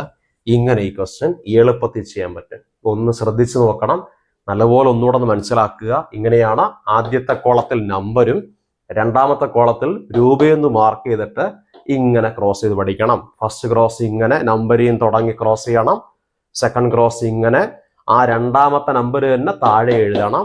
ശതമാനമാക്കാൻ വേണ്ടി 100 കൊണ്ട് ഗുണിക്കണം എന്ന് പറയുമ്പോൾ ഇത് റെഡിയാണ്. ഇപ്പൊ ഇത് ഉറപ്പായല്ലോ. പ്രോഫിറ്റ് ആൻഡ് ലോസിന്റെ ഈ ക്വസ്റ്റിനോടൊന്ന് റെഡിയാക്കി വെച്ചേക്കണം. ക്ലിയർ? എന്നാൽ നമുക്ക് അടുത്ത കണക്കിലേക്ക് പോവാം. എന്താണ് അടുത്ത ക്വസ്റ്റ്യൻ? അടുത്ത ക്വസ്റ്റ്യൻ ഒരു ശ്രേണിയുടെ ക്വസ്റ്റ്യൻ ആണ്, ഒരു സീരീസിന്റെ ക്വസ്റ്റ്യൻ ആണ്. ഒരു സീരീസ് നിങ്ങൾക്ക് ചോദിക്കും. ഒരു സീരീസിനുള്ള സാധ്യത വളരെ കൂടുതലാണ്. ഏറ്റവും കൂടുതൽ ചാൻസ് ഉള്ള ക്വസ്റ്റ്യൻസിനകത്തൊന്നാണ് ഒരു സീരീസ്. അത് പല രീതികളായിരിക്കും. പല രീതിക്ക് അനുസരിച്ച് സീരീസുകളൊക്കെ ചോദിക്കാൻ പറ്റും. നമുക്ക് ഈ സീരീസ് എങ്ങനെയാണ് വന്നേക്കുന്നത് നോക്കാം. ഓക്കെ, സംഖ്യകൾ പറയണം. സംഖ്യ ഏതൊക്കെയാണ്? 6, 25, 62, 123 അല്ലേ? സീരീസിനകത്ത് ഇങ്ങനെ ഡിഫറൻസ് ഒക്കെ വെച്ചിട്ടൊക്കെ സീരീസ് ഒക്കെ നോക്കാം, അങ്ങനെയൊക്കെ ചെയ്യാം. പക്ഷെ ഞാനിത് ഡിഫറൻസ് ഒന്നും നോക്കുന്നില്ല. ഞാനിതിന്റെ കറക്റ്റ് കാര്യം എന്ന് പറയാണ്. ഈ സീരീസ് പഠിക്കണമെങ്കിൽ നിങ്ങൾ ആദ്യം നമ്പേഴ്സിന്റെ ക്യൂബ്സ് ഒക്കെ ഒന്ന് പഠിച്ചു വെച്ചേക്കണം. സംഖ്യകളുടെ ക്യൂബ് പഠിക്കണം. അങ്ങനെ പഠിക്കുമ്പം 1ന്റെ ക്യൂബ് എന്ന് പറഞ്ഞാൽ 1 × 1 × 1 എന്ന് പറഞ്ഞാൽ 1. ക്യൂബ് എന്ന് പറഞ്ഞാൽ ഓരോ സംഖ്യയും 3 തവണ ഗുണിക്കണം. അടുത്ത 2ന്റെ ക്യൂബ് എന്ന് പറഞ്ഞാൽ 2 × 2 × 2 = 8. 3ന്റെ ക്യൂബ് എന്ന് പറഞ്ഞാൽ 27. 4ന്റെ ക്യൂബ് 64. 5ന്റെ ക്യൂബ് 125. 6ന്റെ ക്യൂബ് 216 ആണ് അല്ലേ? ഓക്കെ, ഇത് ആർക്കെങ്കിലും അറിയത്തില്ലെങ്കിൽ അത് ഇപ്പൊ തന്നെ പഠിച്ചേക്കണം. ഇത്രയും ക്യൂബെങ്കിലും പഠിക്കണം. 10 പേരെങ്കിലും ഏറ്റവും ചുരുങ്ങിയത് പഠിക്കണം. അത്ര ഇല്ലെങ്കിൽ പോലും ഇത്രയെങ്കിലും നിങ്ങൾക്ക് അറിഞ്ഞിരിക്കണം. അങ്ങനെ പഠിച്ചാൽ പല സീരീസിന്റെ ക്വസ്റ്റ്യനും പല ഒറ്റയാൻ്റെ ക്വസ്റ്റ്യനും എളുപ്പമായിരിക്കും. കഴിഞ്ഞ തവണ ഏറ്റവും ലാസ്റ്റ് നടന്ന സിവിൽ എക്സൈസ് ഓഫീസറിന്റെ എക്സാമിന്റെ ചോദ്യം ഒരൊറ്റയാൻ്റെ ചോദ്യം. അതിനകത്ത് ഒറ്റയാൻ്റെ ചോദ്യം ഈ ക്യൂബ് അറിയാൻ വേണ്ടി മാത്രമായിരുന്നു. ഒരു ഡയറക്റ്റ് ക്വസ്റ്റ്യൻസ് ഒക്കെ കിട്ടുന്ന ഒരു മേഖലയാണ്. അതൊക്കെ നമുക്ക് പറയാം. ഓക്കെ, അങ്ങനെയാണെങ്കിൽ നമുക്ക് ഈ ക്വസ്റ്റ്യനിലേക്ക് വരാം. ഒന്ന് നോക്കിക്കോ. ഈ 6ന്റെ അടുത്തേക്കുന്ന ക്യൂബ് ഏതാ? 6ന്റെ അടുത്തേക്കുന്ന ക്യൂബ് 8 ആണ്. ഈ 8ൽ നിന്ന് 6 കിട്ടാൻ വേണ്ടി 2 കുറയ്ക്കണം. ശരിയല്ലേ? അടുത്ത 25ന്റെ അടുത്തേക്കുന്ന ക്യൂബ് ഏതാ? 27. 27ൽ നിന്ന് 25 കിട്ടാൻ വേണ്ടി 2 കുറയ്ക്കണം. 62ന്റെ അടുത്തേക്കുന്ന ക്യൂബ് എന്ന് പറഞ്ഞാൽ 64. 64ൽ നിന്ന് 62 കിട്ടാൻ വേണ്ടി 2 കുറയ്ക്കണം. 123ന്റെ അടുത്തേക്കുന്ന ക്യൂബ് എന്ന് പറഞ്ഞാൽ 125. 125ൽ നിന്ന് 123 കിട്ടാൻ വേണ്ടി 2 കുറയ്ക്കണം. ഒരു കാര്യം നിങ്ങൾക്ക് മനസ്സിലായി. ഈ എഴുതിയിരിക്കുന്ന നമ്പറൊക്കെ ക്യൂബിൽ നിന്നും 2 കുറച്ചിരിക്കുക എന്നാ നമുക്കൊന്ന് എഴുതി വെക്കാം. ഒന്ന് പറഞ്ഞേ. First number 6. 6ന്റെ അടുത്തേക്കുന്ന ക്യൂബ് എന്ന് പറഞ്ഞാൽ 2ന്റെ ക്യൂബ്. 2ന്റെ ക്യൂബ് എന്ന് പറഞ്ഞാൽ 8 ആണെന്ന് അറിയാം. ആ 8ൽ നിന്ന് 6 കിട്ടാൻ വേണ്ടി 2 കുറയ്ക്കണം. കിട്ടുമല്ലോ? എന്നാ പറ. 25ന്റെ അടുത്തേക്കുന്ന ക്യൂബ് ഏതാ? 25ന്റെ അടുത്തേക്കുന്ന ക്യൂബ് എന്ന് പറഞ്ഞാൽ 3ന്റെ ക്യൂബാ. പറ. 3ന്റെ ക്യൂബ് എന്ന് പറഞ്ഞാൽ എത്ര? 27. ആ 27ൽ നിന്ന് 25 കിട്ടാൻ വേണ്ടി 2 കുറയ്ക്കണം. 27ൽ നിന്ന് 2 കുറച്ചു. സോ അടുത്തയിലേക്ക് പോവാം. അടുത്തെന്ന് പറഞ്ഞാൽ 62. 62ന്റെ അടുത്തേക്കുന്ന ക്യൂബ് എന്ന് പറഞ്ഞാൽ 64. 64 എന്ന് പറഞ്ഞാൽ 4ന്റെ ക്യൂബ്. 4ന്റെ ക്യൂബ് 64. 64ൽ നിന്ന് 62 കിട്ടാനും 2 കുറയ്ക്കണം. ഇപ്പോഴേ കാര്യമൊക്കെ പിടികിട്ടി. ഇതാണ് ക്യൂബ് പഠിച്ചു വെച്ച കാര്യങ്ങളൊക്കെ പിടികിട്ടിയിരിക്കും. 2ന്റെ ക്യൂബിൽ നിന്ന് 2 കുറച്ചു. 3ന്റെ ക്യൂബിൽ നിന്നും 2 കുറച്ചു. 4ന്റെ ക്യൂബിൽ നിന്നും 2 കുറച്ചു. ഇപ്പൊ നമ്മൾ പറയും, എന്നാൽ അടുത്ത നമ്പർ എങ്ങനെ ആയിരിക്കണം? 5ന്റെ ക്യൂബിൽ നിന്ന് 2 കുറയ്ക്കണം. അങ്ങനെ ആയിരിക്കണ്ടേ? അങ്ങനെ ആയിരിക്കണം എന്ന് പറ. 5ന്റെ ക്യൂബ് എത്ര? 125. 2 കുറച്ച് എത്ര? 123. ഓക്കെ ആണ്, ക്ലിയർ ആയി. അവിടെ വെച്ച് നമ്മൾ ആൻസറിലേക്ക് പോകും. ഉത്തരം എന്തായിരിക്കണം? ഈ പറഞ്ഞതുപോലെ ആണെങ്കിൽ 2ന്റെ ക്യൂബും 3ന്റെ ക്യൂബും 4ന്റെ ക്യൂബും 5ന്റെ ക്യൂബും ആണെങ്കിൽ അടുത്ത 6ന്റെ ക്യൂബിൽ നിന്നും കുറയ്ക്കേണ്ട എല്ലാം 2 തന്നെ. സോ 6ന്റെ ക്യൂബ് എന്ന് പറഞ്ഞാൽ 216. 216ൽ നിന്ന് 2 കുറച്ച 214 ഈ ചോദ്യത്തിന്റെ ഉത്തരമായിട്ട് മാറും. So answer is equal to 214 ആണ്. ക്ലിയർ? നോക്കുക, ക്യൂബുമായിട്ട് ബന്ധപ്പെട്ട സീരീസ് ആണ്. വളരെ പ്രധാനപ്പെട്ട ചോദ്യങ്ങളിൽ ഒന്നാണ്. ഓക്കെ, നമുക്ക് അടുത്ത ക്വസ്റ്റ്യനിലേക്ക് പോവാം. എന്തോ ചോദ്യം? അത് ക്വസ്റ്റ്യൻ നമ്പർ 7, 7ാമത്തെ ചോദ്യം. ടൈം ആൻഡ് വർക്കിലെ ചോദ്യമാണ്. വർക്ക് ആൻഡ് ടൈമിലെ ക്വസ്റ്റ്യൻസിലേക്ക് വരാം. വർക്ക് ആൻഡ് ടൈമിൽ സ്ഥിരമായിട്ട് ചോദ്യങ്ങൾ വരുന്ന മേഖലയിലൊന്നാണ്. എയും ബിയും കൂടി ഒരുമിച്ചൊരു ജോലി 4 ദിവസങ്ങൾ കൊണ്ടും. ഓക്കെ, അതങ്ങ് എഴുതാം. എങ്ങനെയാണ്? എ ആൻഡ് ബി, എയും ബിയും കൂടെ ഒരുമിച്ചൊരു ജോലി എത്ര ദിവസം കൊണ്ട് തീരും? 4 ദിവസം കൊണ്ട് തീരും. ഓക്കെ, അത് കിട്ടി. അടുത്ത എന്താ? 4 ദിവസങ്ങൾ കൊണ്ടും. എ ഒറ്റയ്ക്ക് 12 ദിവസങ്ങൾ കൊണ്ട് ആ ജോലി തീർക്കും. എന്നാ പിന്നെ പറയുന്നത് എ ഒറ്റയ്ക്ക് ആ ജോലി തീർക്കുന്നത് എത്ര ദിവസം കൊണ്ടാ? 12 ദിവസം കൊണ്ടാ. എന്നാ പിന്നെ ചോദ്യം ചോദിച്ചത് എന്താ? ബി ഒറ്റയ്ക്ക്. ചോദ്യം ചോദിക്കുന്ന ഏതാ? ബി ഒറ്റയ്ക്ക് എത്ര ദിവസങ്ങൾ കൊണ്ട് ഈ ജോലി ചെയ്യുമെന്നല്ലേ ചോദിച്ചാൽ ബി ഒറ്റയ്ക്ക് ഈ ജോലി തീർക്കാൻ എത്ര ദിവസം വേണമെന്നാണ് ചോദ്യം. ഓക്കെ, അതിലേക്ക് നമുക്ക് വരാം. അതിനു മുമ്പ് ഒന്ന് നോക്കിയേ എങ്ങനെയാ ചോദ്യം പറഞ്ഞ്. എയും ബിയും കൂടെ ഒരുമിച്ചുള്ള ദിവസങ്ങളുടെ എണ്ണം അല്ലേ 4. എയും ബിയും കൂടെ ഒരുമിച്ചുള്ള ദിവസങ്ങളുടെ എണ്ണം 4. അതിനകത്ത് ഒരാൾ ഒറ്റയ്ക്കുണ്ട്, എ ഒറ്റയ്ക്കുണ്ട്. അത് എത്ര ദിവസം? 12 ദിവസം. എന്ന് രണ്ടാമത്തെ ആള് ബി ഒറ്റയ്ക്ക് എന്നല്ലേ ചോദിച്ചേ. ഓക്കെ, അന്നേരം ചോദ്യം ഇങ്ങനെ മനസ്സിലാക്കണം. രണ്ടുപേരുടെ ഒരുമിച്ചുള്ള വർക്കുണ്ട്, എയും ബിയും കൂടെ ഒരുമിച്ചുള്ള വർക്കുണ്ട്. അത് എത്ര? 4. ഒരാളുടെ ഒറ്റയ്ക്കുണ്ടെങ്കിൽ രണ്ടാമത്തെ ആളുടെ ഒറ്റയ്ക്കല്ലേ ചോദിച്ചേ. സോ ചോദ്യം ഇതാണ്, ഒരുമിച്ചുള്ള ദിവസങ്ങളുടെ എണ്ണം തന്നിട്ട് ഒറ്റയ്ക്കുള്ള ദിവസങ്ങളുടെ എണ്ണം ചോദിക്കുകയാണ്. ഒരുമിച്ചുള്ള ദിവസങ്ങളുടെ എണ്ണം ഉണ്ടല്ലോ, ഉണ്ട്. ഒറ്റയ്ക്കുള്ള ദിവസങ്ങളുടെ എണ്ണം ചോദിച്ചാൽ ഇത് കണ്ടുപിടിക്കുന്നതിന്റെ ഇക്വേഷൻ പഠിച്ചാൽ മതി. അതാണ് ഏറ്റവും എളുപ്പം. അത് പഠിച്ചു വെക്കണം. എങ്ങനെയാണ്? ഈ തരുന്ന നമ്പറിന് ഒരു നമ്പറിന് നമ്മുടെ സ്മാൾ ലെറ്റർ എ എന്നും ഈ നമ്പറിന് സ്മാൾ ലെറ്റർ ബി എന്നും കൊടുക്കണം. എങ്ങനെ? ഈ സംഖ്യയ്ക്ക് എ എന്നും കൊടുക്കാം, ഈ സംഖ്യയ്ക്ക് ബി എന്നും കൊടുക്കാം. തിരിച്ചു കൊടുത്താലും മതി, എങ്ങനെ കൊടുത്താലും മതി. സൈൻ എടുക്കാതിരുന്നാൽ മതി. ഓക്കെ, എങ്ങനെയാണ്? ഒരു സംഖ്യയ്ക്ക് എ എന്നും ബി എന്നും കൊടുത്തു കഴിഞ്ഞാൽ ഇങ്ങനെ അങ്ങ് പഠിക്കണം. ഒരുമിച്ചുള്ള വർക്ക് തന്നിട്ട് ഒറ്റയ്ക്കുള്ള വർക്ക് ചോദിച്ചാൽ അത് കാണുന്ന ഇക്വേഷനാണ് A B divided by A minus B എന്ന് പഠിക്കണം. ഇക്വേഷൻ ഒന്ന് പഠിച്ച്, ഒരുമിച്ചുള്ള വർക്ക് തന്നിട്ട് ഒറ്റയ്ക്കുള്ള വർക്ക് ചോദിച്ചാൽ അത് കാണുന്ന ഇക്വേഷൻ എന്താ? A B divided by A minus B. എന്താ? ആ ഇക്വേഷന്റെ വില കൊടുക്കാം. A B divided by A minus B എന്ന് പറഞ്ഞാൽ എയും ബി എന്ന് പറഞ്ഞാൽ തരുന്ന നമ്പർ ഏതൊക്കെയാണ്? 12 × 4 divided by A minus B എന്ന് പറഞ്ഞാൽ 12 - 4 എന്ന് എഴുതണം. So answer is equal to ഇങ്ങനെ എഴുതും. 12 × 4 എന്ന് തന്നെ മേളിൽ എഴുതിയിട്ട് താഴെ 12 ൽ 4 കുറയ്ക്കണം. 12 ൽ 4 കുറച്ചാൽ 8 എന്ന് കിട്ടും. അങ്ങനെ 8 കിട്ടുമ്പം 4 × 4 ഒരു തവണ, 8 × 4 2 തവണ എന്ന് കിട്ടും. So answer 12/2 is equal to എത്ര ദിവസമാണ്? 6 ദിവസമായിരിക്കും ഈ കണക്കിന്റെ ഉത്തരം. ഇതിലേറ്റവും എളുപ്പമുള്ളത് ഈ ഇക്വേഷൻ പഠിച്ചാൽ മതി. എഫിഷ്യൻസി വെച്ചുമൊക്കെ ചെയ്യാം, പക്ഷെ അതിനെക്കാട്ടി എളുപ്പം ഇതാണ് എളുപ്പം. പെട്ടെന്ന് ചെയ്യാം. എങ്ങനെയാണ്? രണ്ടുപേരുടെ ഒരുമിച്ചുള്ള വർക്കിന്റെ ദിവസമുണ്ട്, ഒറ്റയ്ക്കുള്ള വർക്ക് ചോദിച്ചാൽ, ഒരുമിച്ചുള്ള വർക്ക് തന്നിട്ട് ഒറ്റയ്ക്കുള്ള വർക്ക് ചോദിച്ചാൽ അത് കാണുന്ന ഇക്വേഷനാണ് A B divided by A minus B. Clear? ഇത് ലാസ്റ്റ് നടന്ന ഒരു ഫയർമാന്റെ ഡ്രൈവറിന്റെ എക്സാമിനകത്തും, കഴിഞ്ഞ ആഴ്ച നടന്ന ഫയർമാന്റെ ഡ്രൈവറിന്റെ എക്സാമിനകത്തും ഇതിൽ നിന്നൊരു കണക്ക് ചോദിച്ചിരുന്നു. അതുകൊണ്ട് ഒരിത്തിരി പ്രാധാന്യമുള്ള ക്വസ്റ്റ്യൻ ആയിട്ട് തന്നെ ഈ ചോദ്യത്തിനെ കാണണം. ഓക്കെ, അപ്പൊ നമുക്ക് അടുത്ത ക്വസ്റ്റ്യനിലേക്ക് പോവാം. അടുത്ത ചോദ്യം ഇതാണ്. എ ഒരു ജോലി 15 ദിവസങ്ങൾ കൊണ്ട് ചെയ്യും. ബിക്ക് എയേക്കാൾ 50% കാര്യക്ഷമത കൂടുതലാണ്. എന്നാൽ ബി ഒറ്റയ്ക്ക് ഈ ജോലി തീർക്കാൻ എത്ര ദിവസം വേണമെന്നാണ് ചോദ്യം, അല്ലേ? ഇതും നിങ്ങൾക്ക് മനസ്സിലായല്ലോ, ഒരു ടൈം ആൻഡ് വർക്കുമായിട്ട് ബന്ധപ്പെട്ട ചോദ്യം തന്നെയാണല്ലോ. വർക്ക് ആൻഡ് ടൈമിലെ ക്വസ്റ്റ്യൻ ആണ്. ഓക്കെ, എന്നാൽ നമുക്ക് അതിലേക്ക് പോവാം. ഒന്ന് നോക്കിക്കോ, ഓരോരുത്തരും കൂടെ ശ്രദ്ധിക്കണം, നോക്കണം. കാര്യക്ഷമത അല്ലെങ്കിൽ എഫിഷ്യൻസി ഡയറക്റ്റ് പറയുന്ന ചോദ്യങ്ങളിലൊന്നാണ്. ഇങ്ങനെയാണ്. ആദ്യത്തെ പോയിന്റ് ഇതാണ്. എ എന്ന് പറഞ്ഞ ആള് ഒരു ജോലി ചെയ്യാൻ വേണ്ട ദിവസങ്ങളുടെ എണ്ണം എന്ന് പറയുന്നത് എത്രയാണ്? 15 ദിവസം. എ 15 ദിവസങ്ങൾ കൊണ്ട് ജോലി ചെയ്യും. ഓക്കെ, പിന്നെന്താ പറഞ്ഞ്? ബിക്ക് എയെക്കാട്ടി 50% കാര്യക്ഷമത കൂടുതലാണ്. ഓക്കെ, അതവിടെ നിൽക്കട്ടെ. എന്നാൽ ബി ഒറ്റയ്ക്ക് എത്ര ദിവസങ്ങൾ കൊണ്ട് ജോലി ചെയ്യുമെന്നാണ് ചോദ്യം. ബിയുടെ ദിവസങ്ങളുടെ എണ്ണം വേണം.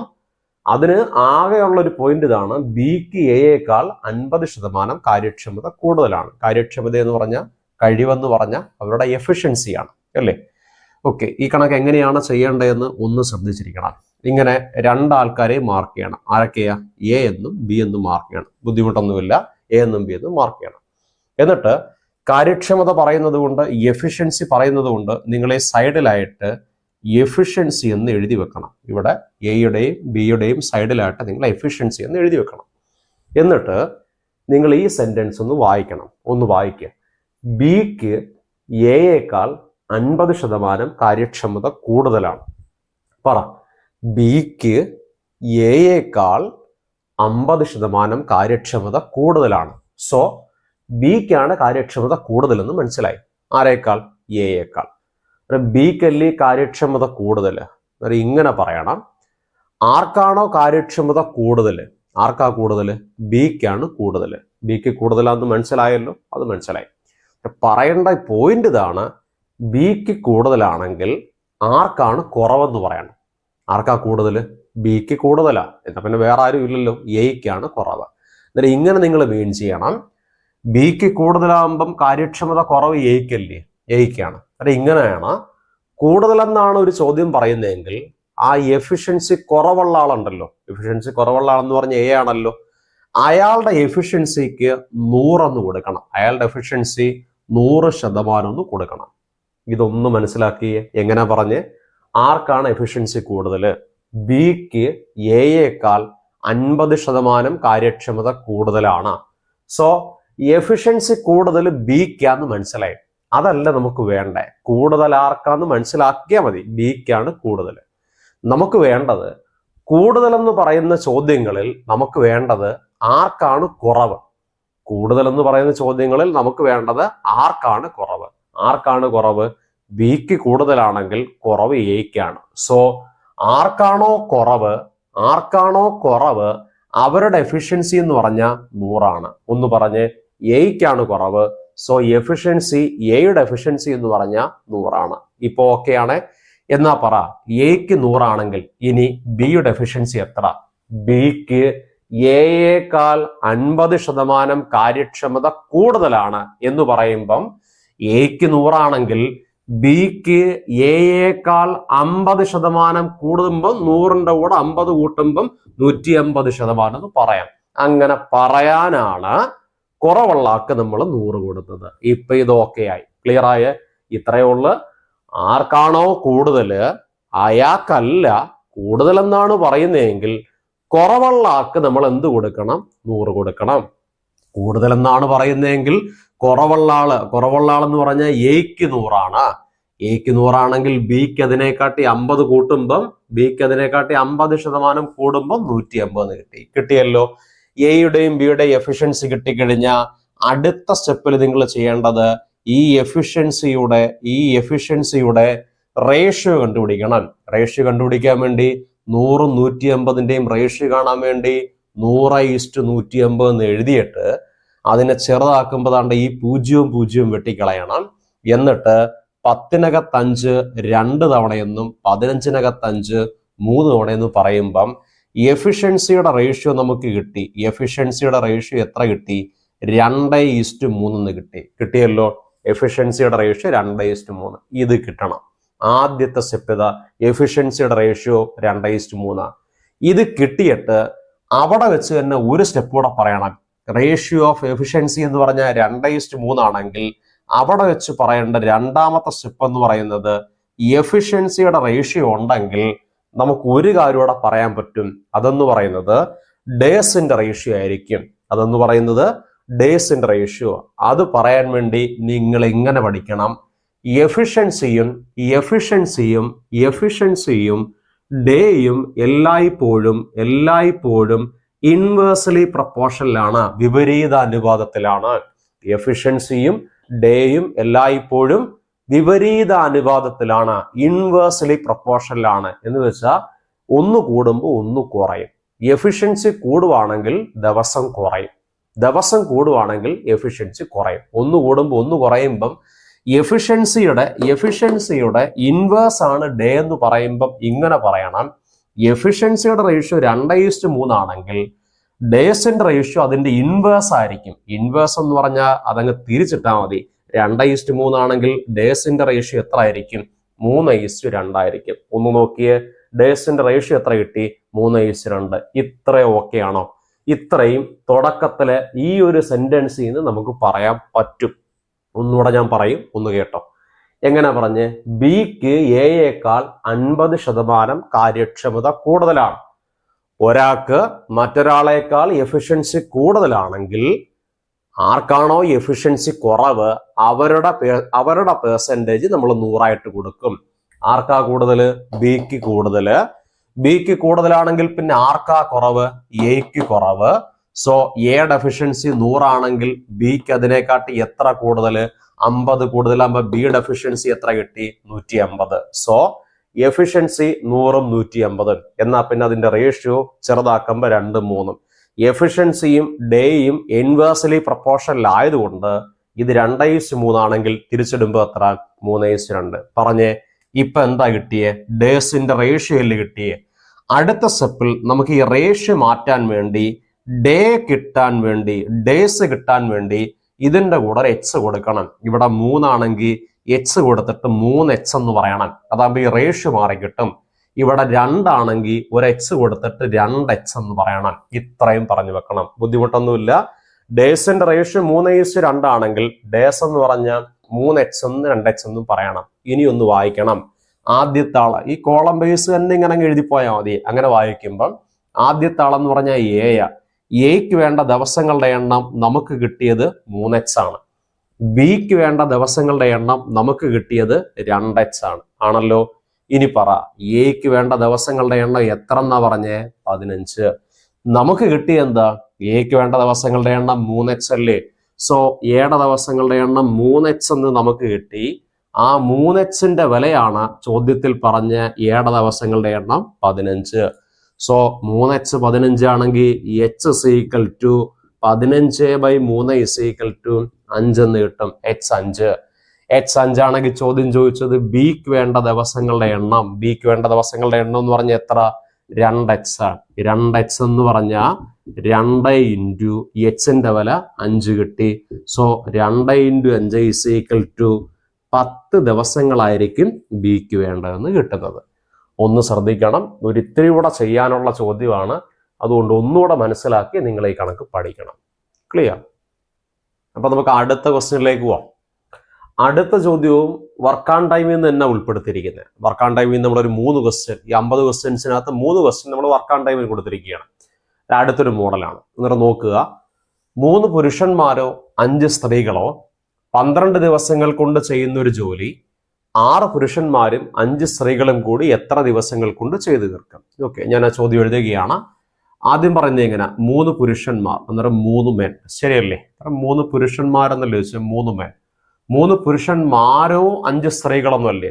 3 പുരുഷന്മാരോ 5 സ്ത്രീകളെന്ന് പറഞ്ഞാൽ ഒന്നുകിൽ 3 പുരുഷന്മാർ അല്ലെങ്കിൽ 5 സ്ത്രീകൾ എന്ന് പറയുമ്പം ഓറാണ്. 3 പുരുഷന്മാരോ 5 സ്ത്രീകളോ, അല്ലാതെ 3 പുരുഷന്മാരും 5 സ്ത്രീകളെന്നല്ല. ഒന്നുകിൽ 3 പുരുഷന്മാർ അല്ലെങ്കിൽ 5 സ്ത്രീകളോ, അങ്ങനല്ലേ? 3 പുരുഷന്മാരോ അല്ലെങ്കിൽ അങ്ങനെ 3 പുരുഷന്മാരോ ഓർ അല്ലെങ്കിൽ ആരുടെ 5 സ്ത്രീകളും കൂടി എത്ര ദിവസങ്ങൾ കൊണ്ട് ചെയ്യുന്ന ജോലി? 12 ദിവസങ്ങൾ കൊണ്ട് ചെയ്യുന്ന ജോലി, അങ്ങനല്ലേ? 3 പുരുഷന്മാരോ 5 സ്ത്രീകളോ 12 ദിവസങ്ങൾ കൊണ്ട് ചെയ്യുന്നൊരു ജോലി എന്താ പറയുന്നേ? 6 പുരുഷന്മാരും 6 men, 6 പുരുഷന്മാരും. അവിടെ നോക്കിയേ, 6 പുരുഷന്മാരോ എന്നല്ല, 6 പുരുഷന്മാരും എന്ന് വെച്ചാൽ ആൻഡ് ആണ്. 6 പുരുഷന്മാരും ആരുടെ? 5 സ്ത്രീകളും കൂടി ഒരുമിച്ച് എത്ര ദിവസങ്ങൾ കൊണ്ട് ചെയ്യുന്നല്ലേ ചോദിച്ചേ? ഓക്കെ, എന്നിട്ട് ഈ ക്വസ്റ്റ്യൻ നിങ്ങൾ കണ്ടിട്ടുണ്ടാവും, ഇതിന്റെ കണ്ടീഷൻ നിങ്ങൾക്ക് അറിയായിരിക്കും. എന്നാലും നോക്കുക എങ്ങനെയാണ് ചോദ്യം. 3 പുരുഷന്മാരോ അല്ലെങ്കിൽ 5 സ്ത്രീകളോ 12 ദിവസങ്ങൾ കൊണ്ട് ചെയ്യുന്നൊരു ജോലി 6 പുരുഷന്മാരും 5 സ്ത്രീകളും കൂടെ എത്ര ദിവസങ്ങൾ കൊണ്ട് ചെയ്യുമെന്നാണ് ചോദ്യം. സോ മുകളിൽ പറയുന്നത് ഓറാണ്, താഴെ പറയുന്നത് ആൻഡ് ആണ്. ഓറും ആൻഡും ആണ്. ഈ കണക്ക് ചെയ്യേണ്ട രീതി നിങ്ങൾ ഇങ്ങനെ പഠിക്കണം, വളരെ എളുപ്പമാണ്. ഇങ്ങനെ അങ്ങ് ചെയ്യണം. ഈ മുകളിൽ എഴുതി വെച്ചേക്കുന്ന നമ്പരൊക്കെ അങ്ങ് ഗുണിക്കണം. ഈ ഓർ നമ്പേഴ്സും ആ ഓർ നമ്പേഴ്സിന്റെ കൂടെ ആ ഡേയ്സ് ഉടൻ ഗുണിക്കണം. എന്ന് വെച്ചാൽ 3 × അടുത്ത 5 × ഡേയ്സ് എന്ന് പറഞ്ഞാൽ 12. ഇതങ്ങ് ഗുണിക്കണം. 3 × 5 × 12 ഗുണിച്ചിട്ട് ഈ താഴത്തെ നമ്പർ കിട്ടാൻ വേണ്ടി ഈ മെന്നിന്റെയും വുമന്റെ എണ്ണത്തെ ക്രോസ് ചെയ്തിട്ട് പ്ലസ് ചെയ്യണം. ക്രോസ് മൾട്ടിപ്ലൈ ചെയ്തിട്ട് പ്ലസ് ചെയ്യണം. സോ ക്രോസ് ചെയ്യുമ്പോൾ 3 × 5 എന്ന് പറഞ്ഞാൽ 15, 6 × 5 എന്ന് പറഞ്ഞാൽ 30. ക്രോസ് ചെയ്തിട്ട് പ്ലസ് ചെയ്യണം. സോ 30ന്റെ കൂടെ 15 കൂട്ടിയ 45 എന്ന് കിട്ടും. എങ്ങനെയാ കിട്ടിയേ? ക്രോസ് ചെയ്യുമ്പോൾ 3 × 5 എന്ന് പറഞ്ഞാൽ 15, 6 × 5 എന്ന് പറഞ്ഞാൽ 30. 30ന്റെ കൂടെ 15 കൂട്ടിയപ്പം 45. ദാ ഇതിന്റെ താപ്പോട്ട് എഴുതി വെച്ചാൽ മതി. ഇനിയൊക്കെ വെട്ടിക്രിയയാണ്. വെട്ടിക്രിയ ചെയ്യുമ്പോൾ ആൻസറായി 5 ഉം 45ഉം. 5ൽ 5 ഒരെണ്ണം, 45 5 9 എണ്ണം, 9 5 45. 3ഉം 9ഉം, 3 3 ഒരെണ്ണം, 9 3 3 3 9. മുകളിൽ 12ഉം താഴെ 3ഉം. 12/3 = 4 ദിവസമായിരിക്കും ഈ ചോദ്യത്തിന്റെ ഉത്തരം. ഇത് ക്ലിയർ ആയോ? ഇത് മനസ്സിലായോ നോക്കണം. ഇതിന്റെ രീതി ഇത്രയുള്ള ചോദ്യം എഴുതി വെക്കണം. ഇതുപോലെ ചോദ്യം എഴുതി വെച്ചിട്ട് ഈ ഓറിന്റെ നമ്പർ എല്ലാം കൂടെ ഗുണിച്ചു വെച്ചിട്ട് താഴത്തെ നമ്പർ കിട്ടാൻ വേണ്ടി ക്രോസ് ചെയ്തിട്ട് പ്ലസ് ചെയ്യണം. അങ്ങനെ ചെയ്യുമ്പോൾ ഇത് ക്ലിയർ ആവും. റെഡി? അടുത്ത ക്വസ്റ്റ്യനിലേക്ക് പോവാം. നമ്മുടെ 10ാമത്തെ ചോദ്യത്തിലേക്ക് പോവാം. 10ാമത്തെ ചോദ്യം ഒറ്റയാനെ കണ്ടെത്താനാണ്. ഓട് വൺ എന്നും പറഞ്ഞൊരു ചോദ്യം നിങ്ങൾക്ക് പ്രതീക്ഷിക്കാം. അത് ചോദിച്ചിരിക്കും. 91, 93, 95, 97 ഇതിനകത്തെ ഒറ്റയാനെ കണ്ടെത്താനാണ് ചോദ്യം. വളരെ എളുപ്പത്തിൽ ചെയ്യാൻ പറ്റുന്ന സംഖ്യകളിൽ നമ്മൾ എപ്പോഴും പഠിക്കുന്ന ഒരു കോൺസെപ്റ്റിന്റെ ഒരു ഉദാഹരണമാണ് ഈ ചോദ്യം. ചോദ്യത്തിലേക്ക് വരാം. 91, 93, 95, 97 ഇതിൽ ഒറ്റയാനെ ചോദിച്ചാൽ ഞാൻ ഉത്തരവ് പറയുകയാണ്. ഉത്തരം പറയാം. ഉത്തരം എന്ന് പറഞ്ഞാൽ 97ആണ്. അതിന്റെ റീസൺ ഇങ്ങനെ പഠിച്ചു വെച്ചേക്കണം. 97 എന്ന് പറഞ്ഞാൽ അതൊരു പ്രൈം നമ്പറാണ്. അതൊരു അഭാജ്യ സംഖ്യയാണ്. 97 എന്ന് പറഞ്ഞാൽ അഭാജ്യ സംഖ്യയാണ്. അഭാജ്യ സംഖ്യ എന്ന് വെച്ചാൽ അതിന് മറ്റൊരു സംഖ്യ കൊണ്ട് ഗുണിക്കാൻ പറ്റില്ല. അതിന് മറ്റ് ഘടകങ്ങളില്ല. ബാക്കി എഴുതി വെച്ചിരിക്കുന്ന എല്ലാ സംഖ്യകളെയും മറ്റ് സംഖ്യകൾ കൊണ്ട് നമുക്ക് ഗുണിക്കാൻ പറ്റും. 91 നമുക്ക് 7 കൊണ്ട് ഗുണിക്കാം. 13 ഗുണം 7 എന്ന് പറഞ്ഞാൽ 91ആണ്. 93 നമുക്ക് 3 കൊണ്ട് ഗുണിക്കാം. 31 ഗുണം 3 എന്ന് പറഞ്ഞാൽ 93ആണ്. 95 നമുക്ക് 5 കൊണ്ട് ഗുണിക്കാം. 19 × 5 എന്ന് പറഞ്ഞാൽ 95. സോ ഈ എല്ലാ നമ്പേഴ്സിനെയും മറ്റ് സംഖ്യകൾ കൊണ്ട് ഗുണിക്കാൻ പറ്റുന്നത് കൊണ്ട് ഇതൊന്നും അഭാജ്യ സംഖ്യകളല്ല. ഇവിടെ ആകെയുള്ള അഭാജ്യ സംഖ്യ എന്ന് പറഞ്ഞാൽ 97ആണ്. So answer is equal to 97 ആണ് ഉത്തരം. ഇത് പ്രൈം നമ്പേഴ്സിന്റെ ചോദ്യമാണ്. പ്രൈം നമ്പേഴ്സ് നിങ്ങൾക്ക് എന്തെങ്കിലും ഡൗട്ട് ഉണ്ടെങ്കിൽ പ്രൈം നമ്പേഴ്സിന്റെ ക്ലാസ് നമ്മുടെ വീഡിയോസിനകത്ത് ഉൾപ്പെടുത്തിയിട്ടുണ്ട്. 1 തൊട്ട് 100 വരെയുള്ള പ്രൈം നമ്പേഴ്സ് ഒക്കെ ഡീറ്റെയിൽസ് ആയിട്ട് പറഞ്ഞിട്ടുണ്ട്. ആ വീഡിയോസ് കണ്ടാൽ നിങ്ങൾക്ക് പെട്ടെന്ന് പ്രൈം നമ്പേഴ്സ് മനസ്സിലാവും. ഓക്കെ, അന്നേരം പ്രൈം നമ്പേഴ്സുമായിട്ട് ബന്ധപ്പെട്ട ചോദ്യങ്ങളിലൊന്ന് നിങ്ങളുടെ എക്സാമിന് പ്രതീക്ഷിക്കുക. അപ്പം നമുക്ക് അടുത്ത ക്വസ്റ്റ്യനിലേക്ക് പോകാം. ചോദ്യം ഇതാണ്. ഇത് റേഷ്യോ ആൻഡ് പ്രൊപ്പോർഷനകത്തെ അംശബന്ധം അനുപാതവുമായിട്ട് ബന്ധപ്പെട്ടൊരു ചോദ്യമാണ്. ഇങ്ങനെയാണ്. എയുടെ വില A = 3/5B, B = ബിയുടെ വില 1/4C ആയാൽ A:B:C എത്ര എന്നല്ലേ ചോദിച്ചേ. ഓക്കെ, ഒന്ന് വേഗം ഒന്ന് ശ്രദ്ധിച്ചോ. ഇങ്ങനെ ചെയ്യണം. എയുടെ വില 3/5Bയും ബിയുടെ വില 1/4Cയും അല്ലേ. നിങ്ങൾ ആദ്യം ചെയ്യേണ്ടതേ ഈ ലെറ്റേഴ്സ് എല്ലാം ഒരു സൈഡിൽ കൊണ്ടുവരണം, നമ്പേഴ്സ് എല്ലാം ഒരു സൈഡിൽ നിൽക്കണം. പറ ആദ്യം എന്തോ ചെയ്യണ്ടേ? ലെറ്റേഴ്സ് എല്ലാം ഒരു സൈഡിൽ കൊണ്ടുവരണം, നമ്പേഴ്സ് എല്ലാം ഒരു സൈഡിൽ നിൽക്കണം. അങ്ങനെ ആകുമ്പം ലെറ്റേഴ്സ് എ ഇവിടെ നിൽക്കട്ടെ, അപ്പുറമുള്ള ഇൻറ്റു ബി അല്ലേ. ഈ 3/5B എന്ന് പറഞ്ഞാൽ 3/5 ഇൻറ്റു ബി അല്ലേ. ആ ഇൻറ്റു ബി പുറം വരുമ്പോൾ ബൈ ബി എന്ന് എഴുതണം. ഇങ്ങനെ എഴുതണം. A/B = എത്ര? 3/5 എന്ന് എഴുതണം. ഓക്കെ, അതുപോലെ ഇവിടെ ഉള്ള എത്ര?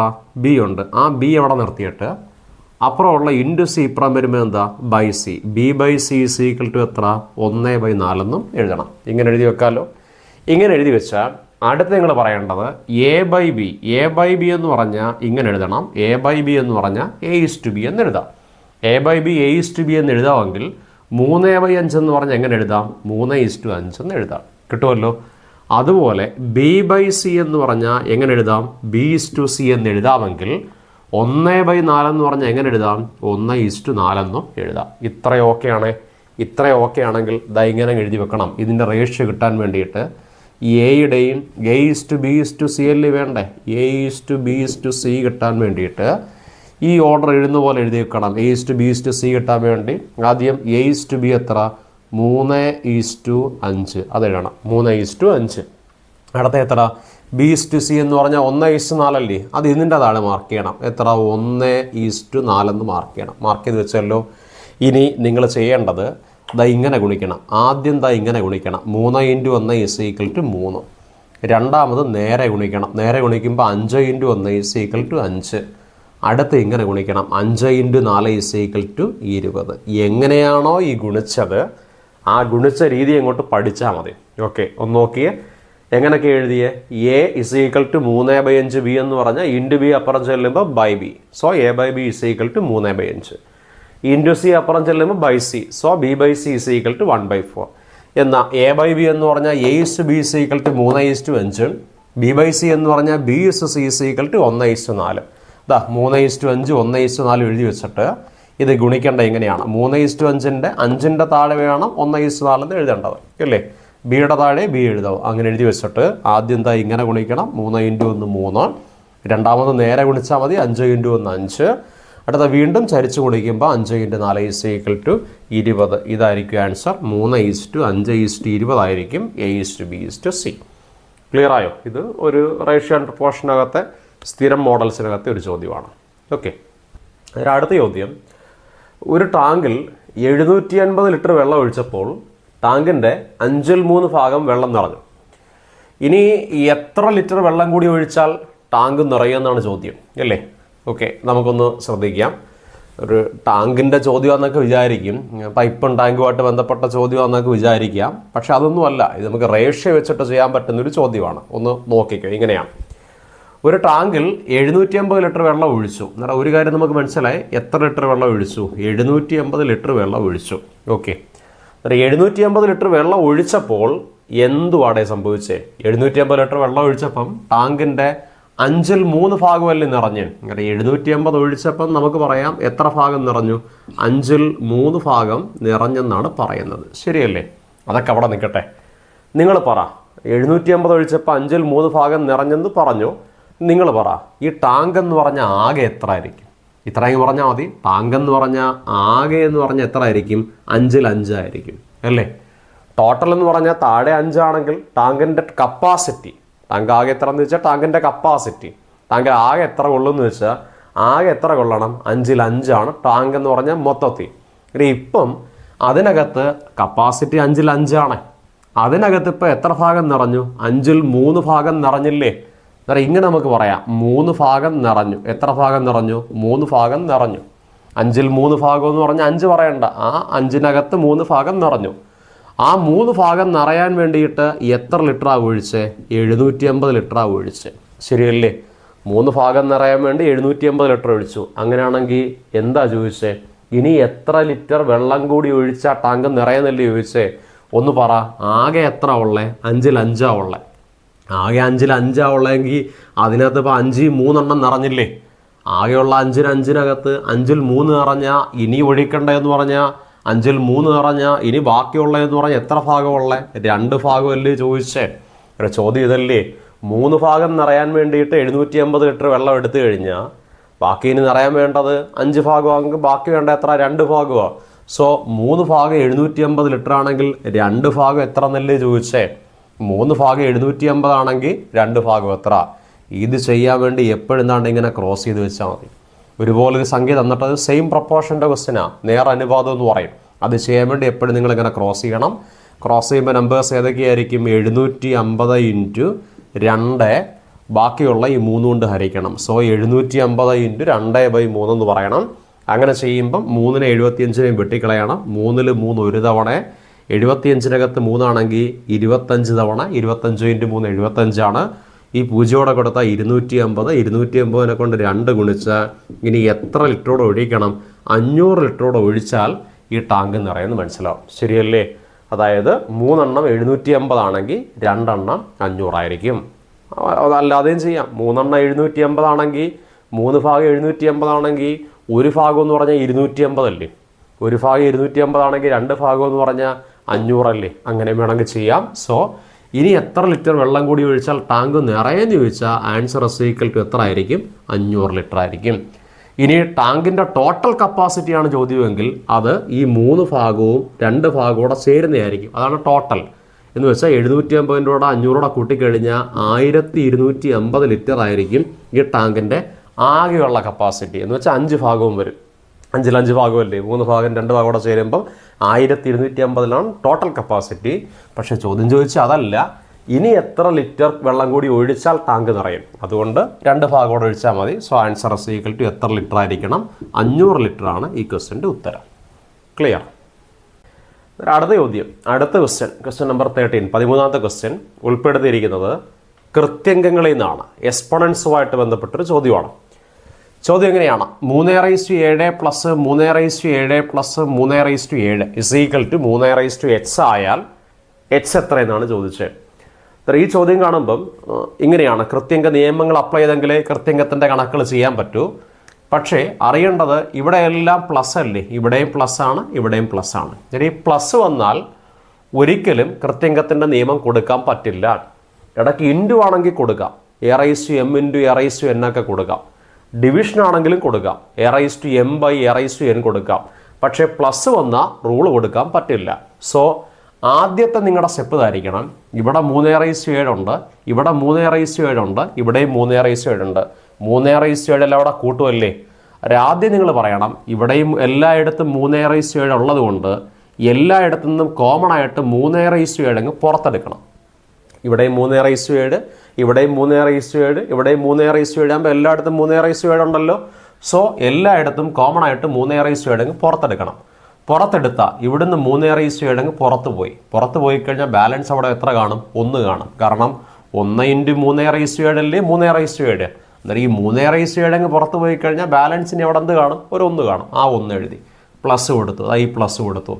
ഇവിടുന്ന് 3/7 പോയി കഴിഞ്ഞാൽ അവിടെയും ബാലൻസ് എത്ര തന്നെ കാണും? 1 കാണും. 1 ഇൻറ്റു 3/7 3/7, അവിടെ 1 കാണാം. പ്ലസ് ഇവിടുന്ന് 3/7 പോയി കഴിഞ്ഞാൽ അവിടെയും ബാലൻസ് എന്ത് കാണും? 1 കാണും. ശരിയല്ലേ? ഈക്വൽ ടു അപ്പുറമുള്ള എത്ര? 3/h എന്ന് എഴുതുമല്ലോ. അടുത്ത സ്റ്റെപ്പിൽ ഈ 3/7 അതുപോലെ എഴുതിയിട്ട് ബ്രാക്കറ്റിൻ്റെ അർത്ഥം ഗുണിക്കാനാണ്. ബ്രാക്കറ്റ് മീൻസ് ഇൻറ്റു ആണ്. 3/7 ഇൻറ്റു ഇതെല്ലാം കൂടെ കൂട്ടണം. 1ൻ്റെ കൂടെ 1 കൂട്ടിയാൽ 2, 2ൻ്റെ കൂടെ 1 കൂട്ടിയാൽ 3. ഈക്വൽ ടു എത്ര കിട്ടും? 3/h എന്ന് കിട്ടും. കിട്ടിയല്ലോ. എന്നാ പറ, ഇപ്പോൾ ഉള്ള ഗുണമെന്ന് പറഞ്ഞാൽ ഇവിടെയും 3, ഇവിടെയും 3 ഒരേ ബേസായി. അത് മാത്രമല്ല, ഏറ്റവും പ്രധാനപ്പെട്ട കാര്യം സൈൻ ഇൻറ്റു ആയിട്ട് മാറി. സൈൻ ഇൻറ്റു ആയിട്ട് മാറിക്കഴിഞ്ഞാൽ നമുക്ക് റൂൾ അപ്ലൈ ചെയ്യാം. അതിനു മുമ്പ് ഈ 3ന് പവറൊന്നുമില്ലെന്ന് പറഞ്ഞാൽ പവർ 1 കൊടുത്താൽ പോരെ. ഒരു സംഖ്യയ്ക്ക് പവർ ഒന്നുമില്ലെങ്കിൽ പവർ എപ്പോഴും 1 ആയിരിക്കും. ഇപ്പം നോക്കിയേ, രണ്ടിടത്ത് ഒരേ ബേസും ഇടയ്ക്ക് സൈൻ ഇൻറ്റു ആണെങ്കിൽ റൂൾ ഇതാണ്. a/m into a/n is equal to a/m+n എന്ന് പറഞ്ഞ റൂൾ കൊടുക്കണം. So a/m into a/n is equal to a/m+n എന്ന് പറയുന്ന പോലെ 3/7 into 3/1 is equal to 3/m+n എന്ന് പറഞ്ഞാൽ 7+1 is equal to 8 എന്ന് കൊടുക്കണം. 3/8 is equal to 3/h എന്ന് കിട്ടും. രണ്ടിടത്തും ഒരേ ബേസ് ആണെങ്കിൽ ബേസ് അങ്ങ് മാറ്റിയിട്ട് പവർ ഇക്വേറ്റ് ചെയ്യുമ്പോൾ അവിടെ h is equal to ഇവിടെയുള്ള പവർ എന്ന് പറഞ്ഞാൽ 8. രണ്ടിടത്തും ഒരു ബേസ് ആണെങ്കിൽ ബേസ് എഴുതണ്ട, ആ ബേസ് 3 അങ്ങ് മാറ്റണം. 3 മാറ്റിക്കഴിഞ്ഞാൽ പവർ എന്ന് പറഞ്ഞാൽ h is equal to ഇവിടെ 8 ആയിരിക്കും. So answer is equal to 8 ആയിരിക്കും ഈ കണക്കിൻ്റെ ഉത്തരം. ഒന്ന് ശ്രദ്ധിച്ചോ, ഒന്ന് നോക്കിക്കോ. കൃത്യംഗമായിട്ട് ബന്ധപ്പെട്ട ചോദ്യങ്ങളിൽ വരാൻ സാധ്യതയുള്ള ക്വസ്റ്റ്യൻസിനകത്ത് ഒന്നാണ്. ഓക്കെ, നമുക്ക് അടുത്ത ക്വസ്റ്റ്യനിലേക്ക് പോകാം. അടുത്ത നമ്മുടെ ക്വസ്റ്റ്യൻ നമ്പർ 14 ചോദ്യം. ഇത് കൃത്യംഗ നിയമമായിട്ട് ബന്ധപ്പെട്ട ഒരു ചോദ്യമാണ്. ഒരിത്തിരൂടെ ശ്രദ്ധിക്കണം. നേരത്തെ പറഞ്ഞ കണക്കിനെക്കാട്ടി ഒരിത്തിരൂടെ ശ്രദ്ധിച്ച് മനസ്സിലാക്കേണ്ട ചോദ്യങ്ങളിലൊന്നാണ്. എല്ലാവരും നല്ലപോലെ ഒന്ന് കേൾക്കുക. 32 - 1/5 മൈനസ് 27 - 2/3 അല്ലേ എപ്പോഴും നിങ്ങൾ കണക്ക് ചെയ്യേണ്ടത്. കണക്ക് സ്റ്റാർട്ട് ചെയ്യുമ്പം എത്ര പവർ ഉണ്ടെന്ന് നോക്കണം. എത്ര പവർ ഉണ്ട്? 32ൻ്റെ പവർ 1/5, 27ൻ്റെ പവർ 2/3. മൈനസ് ഉണ്ടെന്ന് അവിടെ നിൽക്കട്ടെ. ഒറ്റ പവറല്ലേ ഉള്ളു. ഒറ്റ പവറേ ഉള്ളെങ്കിൽ ഇനി പവറിനകത്ത് ചെയ്യാനൊന്നുമില്ല. ഒന്നിൽ കൂടുതൽ പവർ ഉണ്ടെങ്കിലേ പവർ ചെയ്യാവൂ. ഇവിടെ ഒന്നിൽ കൂടുതൽ പവറൊന്നും ഇല്ലല്ലോ, ഇല്ല, ഒറ്റ പവറേ ഉള്ളൂ. അന്നേരം ഇനി കണക്ക് ചെയ്യേണ്ടത് ബേസിനകത്താണ്. ബേസിനകത്ത് എന്തെങ്കിലും മാറ്റം ഉണ്ടോ എന്ന് നോക്കണം. ബേസിനകത്ത് എത്ര? 32 അല്ലേ. 32നെ ഇനി നമുക്ക് എങ്ങനെ എഴുതാൻ പറ്റുമോ നോക്കണം. അങ്ങനെ ആലോചിച്ച് നോക്കുമ്പം 32ന് നിങ്ങൾക്ക് എഴുതാൻ പറ്റുന്നത്, 32നെ നിങ്ങൾക്ക് 2 കൊണ്ട് ഹരിച്ചാൽ 32/2 എന്ന് പറഞ്ഞാൽ 16 കിട്ടും. 16/2 എന്ന് പറഞ്ഞാൽ 8 കിട്ടും. 8/2 എന്ന് പറഞ്ഞാൽ 4, 4/2 എന്ന് പറഞ്ഞാൽ 2. സോ 32 മാറ്റി നിങ്ങൾക്ക് എങ്ങനെ എഴുതാം? 2 എത്ര തവണ? 1, 2, 3, 4, 5. 2നെ 5 തവണ ഗുണിച്ചാലല്ലേ 32 കിട്ടൂ അല്ലേ. 2/5 32. സോ നിങ്ങൾ എങ്ങനെ പറയണം? 32 മാറ്റി എങ്ങനെ എഴുതണം? 2/5 എന്ന് എഴുതണം. എഴുതുമല്ലോ. 32 പകരം 2/5 എന്ന് എഴുതി. റൈസ് ടു എത്ര? -1/5. അതുപോലെ എഴുതി.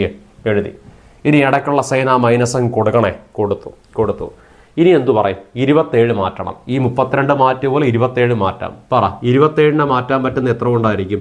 27നെ മാറ്റാൻ പറ്റുന്ന 3 കൊണ്ടായിരിക്കും. 27നെ 3 കൊണ്ട് ഹരിച്ചാൽ 9 കിട്ടും. 9നെ 3 കൊണ്ട് ഹരിച്ചാൽ 3 കിട്ടും. സോ 27 മാറ്റി നമുക്ക് 3 എത്ര തവണ? 3 തവണ. 3ന്റെ ക്യൂബല്ലേ 27.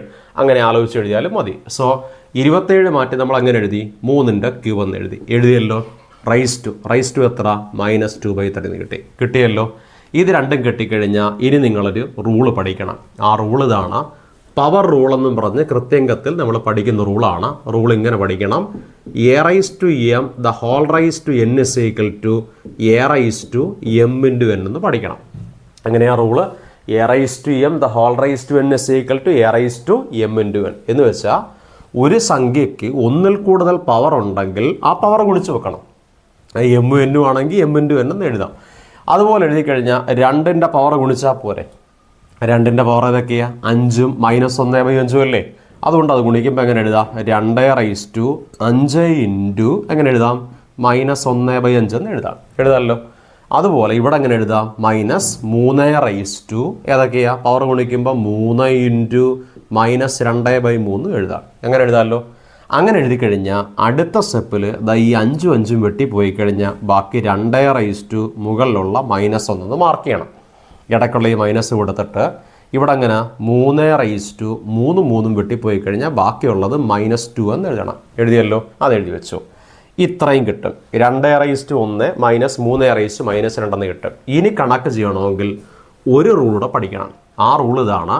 റൂൾ ഇങ്ങനെ പഠിക്കണം: a⁻m is equal to 1/a⁻n. Rule എന്തുവാ?